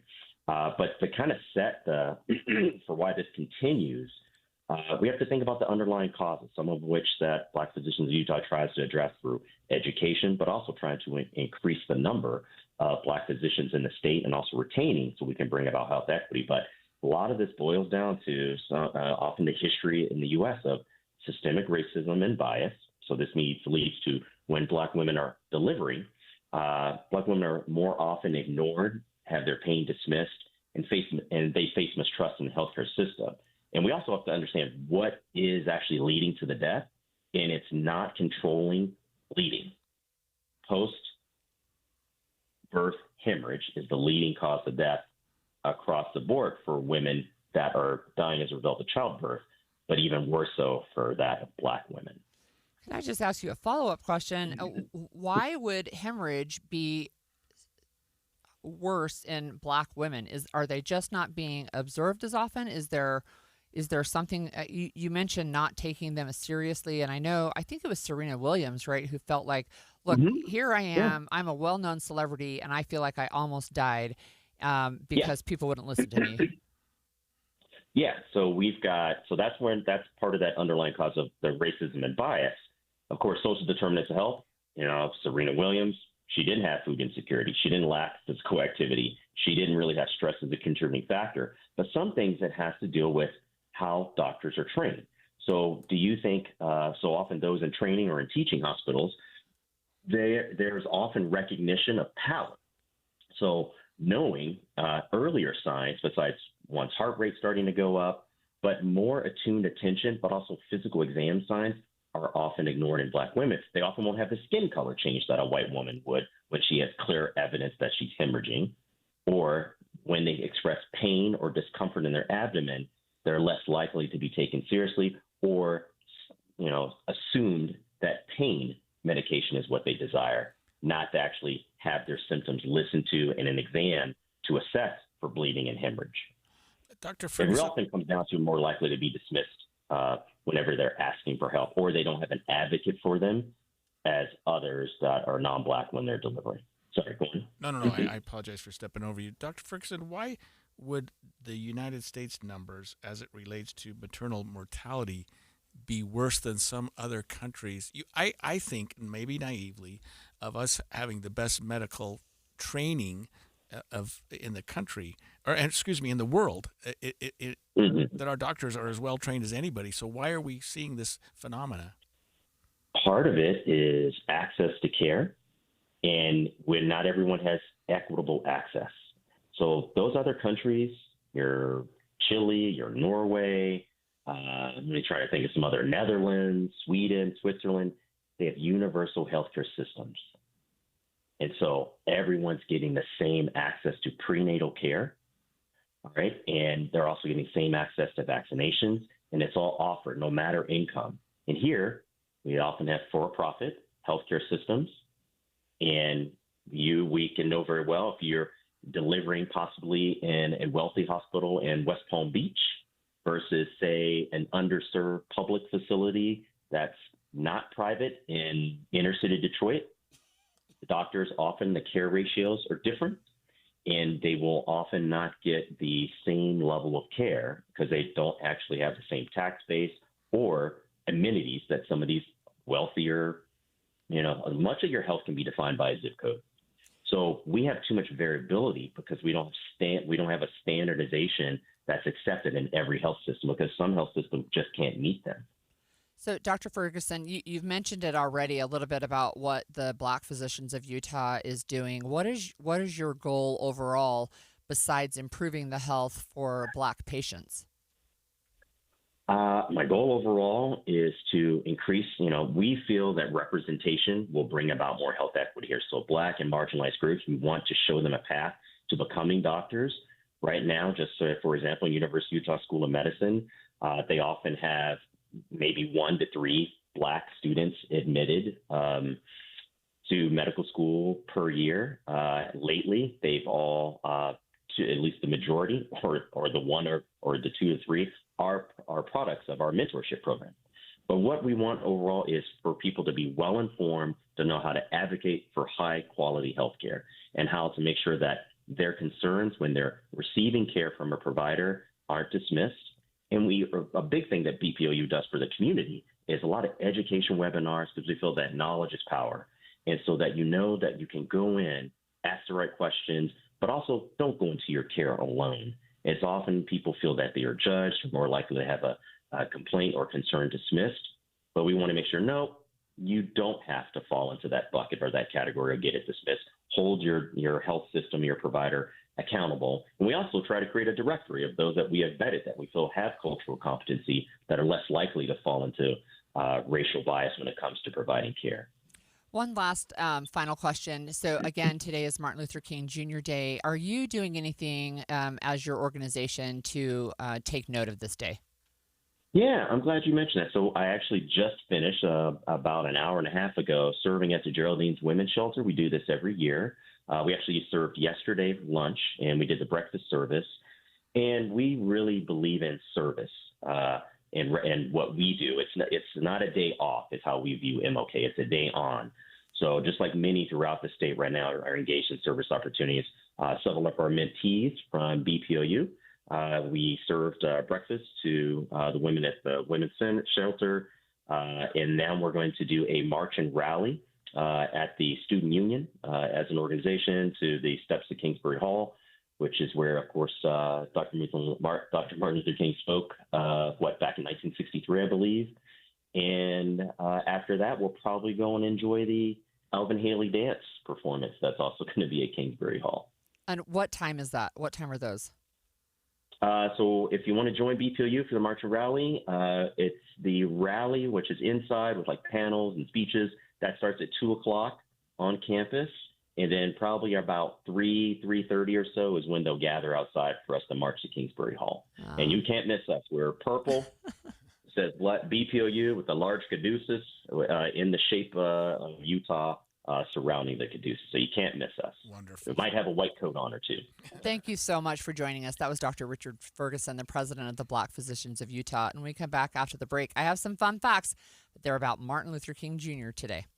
I have some good news for you today. Pay attention, pull over, whatever. American Home Loans has lowered their mortgage rates to only 5.5% on 30-year loans and 4 3/4 for 15 years. Yes, 5.5% fixed. But wait, what if rates go down again? No problem. Once you're a customer with American Home Loans, you don't have to worry about paying closing costs every time you refinance. That's right. Every time rates drop by 0.25% or more, they'll refinance you at no cost to you. Zero, zilch, nada. For details, call 801-262-2221. 262-2221. So now you can purchase a home or refinance at only 5.5% on 30 years and 4 3/4 on 15 years. And then if rates drop later, you can refinance at no cost to you. Call American Home Loans at 801-262-2221. 262-2221 or go to AmericanHomeLoans.com. AmericanHomeLoans.com. NMLS 245422, APR 5.8 30-year and 5% 15-year. Terms and conditions apply.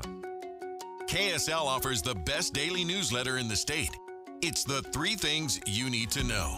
Every weekday, we deliver quality and relevant content to your inbox. No ads, no spam, just the 3 things you need to know to be informed about the world around you. Subscribe today Visit KSLNewsRadio.com or text the word inbox to 57500. That's inbox to 57500. My doctor told me my cholesterol is borderline, so I took control with Garlic Healthy Cholesterol Formula. Garlic helps maintain healthy cholesterol safely and naturally. It's odor and taste-free, and Garlic is a world leader in garlic potency. I'm taking charge of my cholesterol with Garlic Healthy Cholesterol Formula, cholesterol's natural enemy.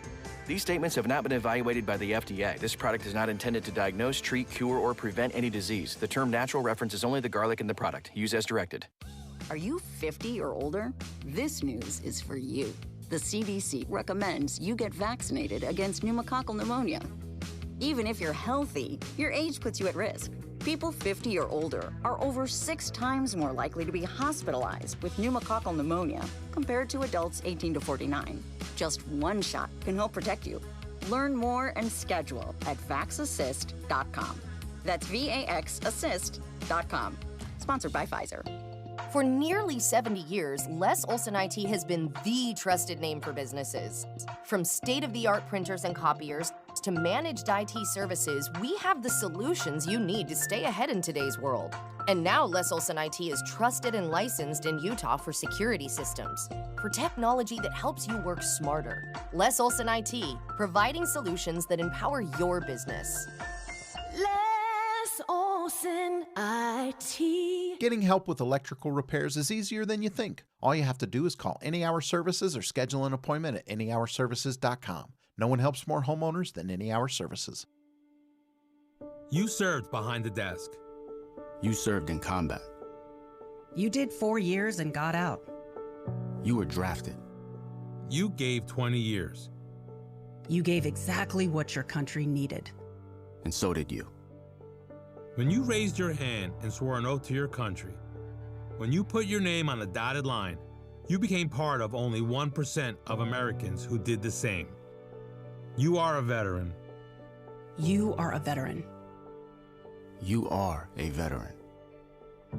Because no matter when, where, or how you served, you made a sacrifice for your country, and you deserve support. If you're struggling with life after service, don't wait. Reach out. Reach out to a loved one, to a fellow veteran, to VA. Find resources at va.gov/reach. Brought to you by the United States Department of Veterans Affairs and the Ad Council. Matthew. Huh? Oh, sorry. It's okay. I just need you to listen to me. I know that a lot of times, Mom, it might not seem like I'm listening to you, but I am. I hear you. And what you say really does matter to me. I mean, let's be honest. No kid likes rules, but I get why we have them. I hear you, and I know it's because you care. All the talks we've had over the years, including what you've told me about not using alcohol and other drugs, they stick with me. And believe it or not, they really do make a difference, especially at times that matter most. Hey, want a drink? No thanks, I'm good. So thank you, Dad, for talking and preparing me for what's ahead. Thanks, Mom, for never giving up and always being my biggest fan. Thank you for letting me know what you expect, so I can try to meet your expectations. Thank you for talking. For more information about talking with your kids about underage use of alcohol and other drugs, visit underagedrinking.samhsa.gov. Inside Sources. Well, as we prepare to wrap up today's show, I need to clarify one thing. Judge Shauna Graves Robertson is with the Salt Lake County Justice Court. I think someone may have said city. I don't recall that. But anyway, she's with the Salt Lake County Justice Court and has been for 27 years. A while. Yeah, it was fun to interview a judge. Yeah, it really was. It was fun. Be able to ask her questions instead of the opposite. I am interested in an article that you wrote, Holly, and it's published today in the Deseret News. The headline of the article is that, I lost it, an urgent call to action on Martin Luther King Day, but the subtitle says, "My daughter now carries her passport because she's brown." Yeah, that's right. That's troubling to me. And she's what, 25 years old? Yeah, she's 25 today. Today is her birthday. She was adopted from Guatemala when she was 3.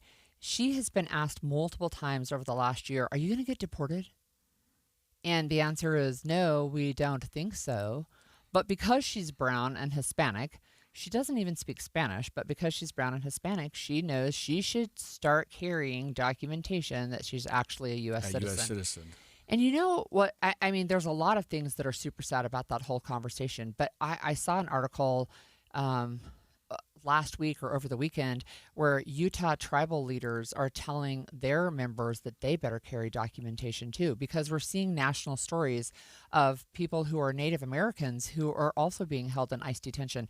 And if there was anybody who was not an immigrant, it would be the Native Americans. That's not even in the a United close States. call, right? Yeah, right. So even the tribal leaders are saying, look, you need to carry this. And unfortunately, our family has experienced a lot of racism, and not everyone, of course. And that's one of the things that people are always like, well, it's not everywhere. You're right. It's not everywhere, but there's way too many places where it is. Yeah, I'm lucky, and I feel awful. But, I mean, I was raised in a white family, you know what I mean? I mean, I have an African-American son-in-law, and I know that they've had problems, that they've had issues.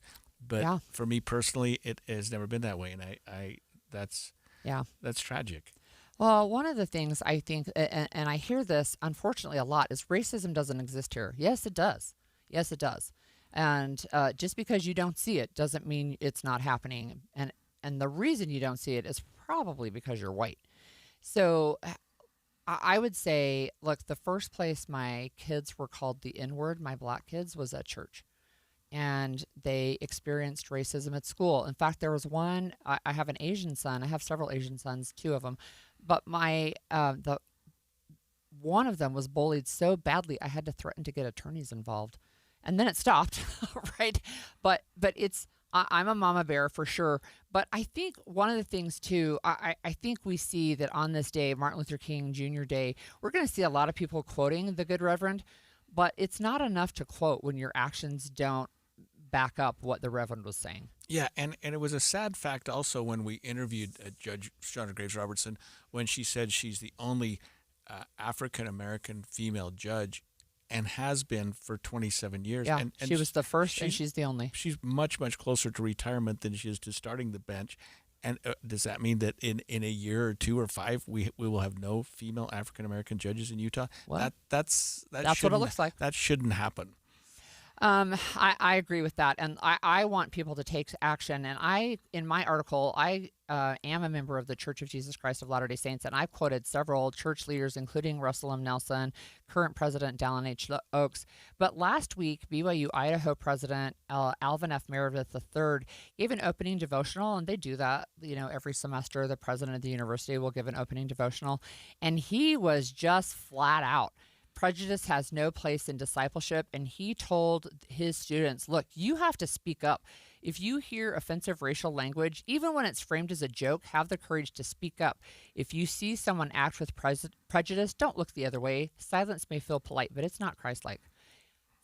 I appreciated that. I appreciated hearing that. What prompted you to write this article? It's really good. Martin Luther King Day. Yeah, of course. Yeah, right. yeah. And my kid's experience and my daughter saying, look, and I told her, I said, you need to start carrying your passport. And she told me, that was when she said, I've had a bunch of friends say, are you going to be deported? And they're concerned about her, but there can be people with less kind questions wondering if she's going to be deported. The answer is she better not be. Yeah, absolutely. Okay, I have some fun facts about Martin Luther King Day. So it became a federal holiday in 1983, but the first one wasn't celebrated until 1986, which means that this year is the 40th year that it has been celebrated as a federal holiday. So it was Ronald Reagan who signed the bill into law. And the movement for a national holiday began shortly after Reverend King's assassination. It took until 1983 to get it passed, 1986 for the first observance.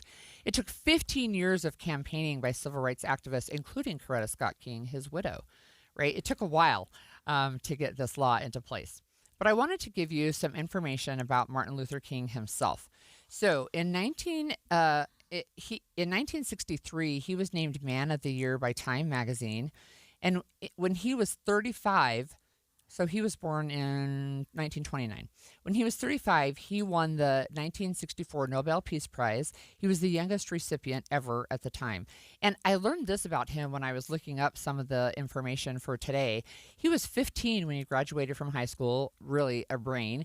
He was 17 when he got a license to preach. So he was a licensed reverend and preacher. He was only 25 when he earned his PhD. I was 57. I harken back to something I said early in the show. If you want to learn and study, speech, and especially speech that's designed to get people to listen, to get people to think, and to get people to become involved, listen to any of Dr. King's speeches. Just listen to any of them. He was really a phenomenal orator. He really knew how to turn a phrase. I've ever known. Right. Yeah, and when I was going through, I think my communications classes. More than a decade ago, but one of the things they did is say, look at the cadence, like the cadence that he used in his speeches, how he repeated phrases. I have a dream, right? So he led the modern civil rights movement for 12 years. He was arrested about 30 times. He traveled over 6 million miles in those 12 years, and he gave over 2,500 public speeches. He was arrested 30 times? Yeah.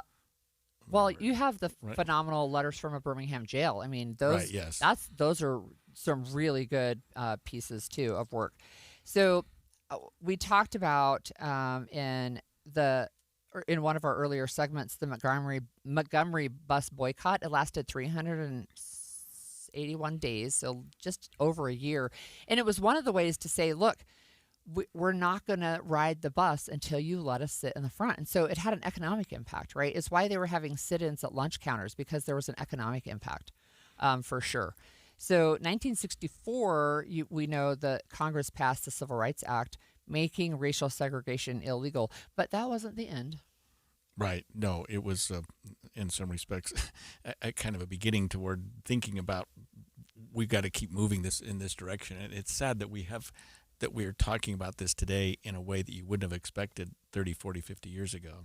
I don't know. And I think if the long arc of the universe bends towards justice, that it must not be a smooth arc, because it feels like in some ways we have gone backwards, right? And it's one of the things that is so frustrating to me, because when I was in second grade, my family lived in Virginia, and I was there when they actually desegregated the schools. So even though they had a law, they had not unsegregated or desegregated the schools. And I was in second grade when they started having black students come to our school.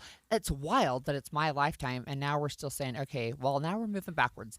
You're black, you're brown, whatever it is, it's an issue. And that's when the federal government had to step in with some states and some school districts and say, look, you don't get it. This is the way it's going to be, and you have to follow suit or you're going to be in trouble. And it's sad that we got to that point, but it really was like pulling teeth. And when Dr. King was assassinated on April 4th, 1968, he was only 39 years old.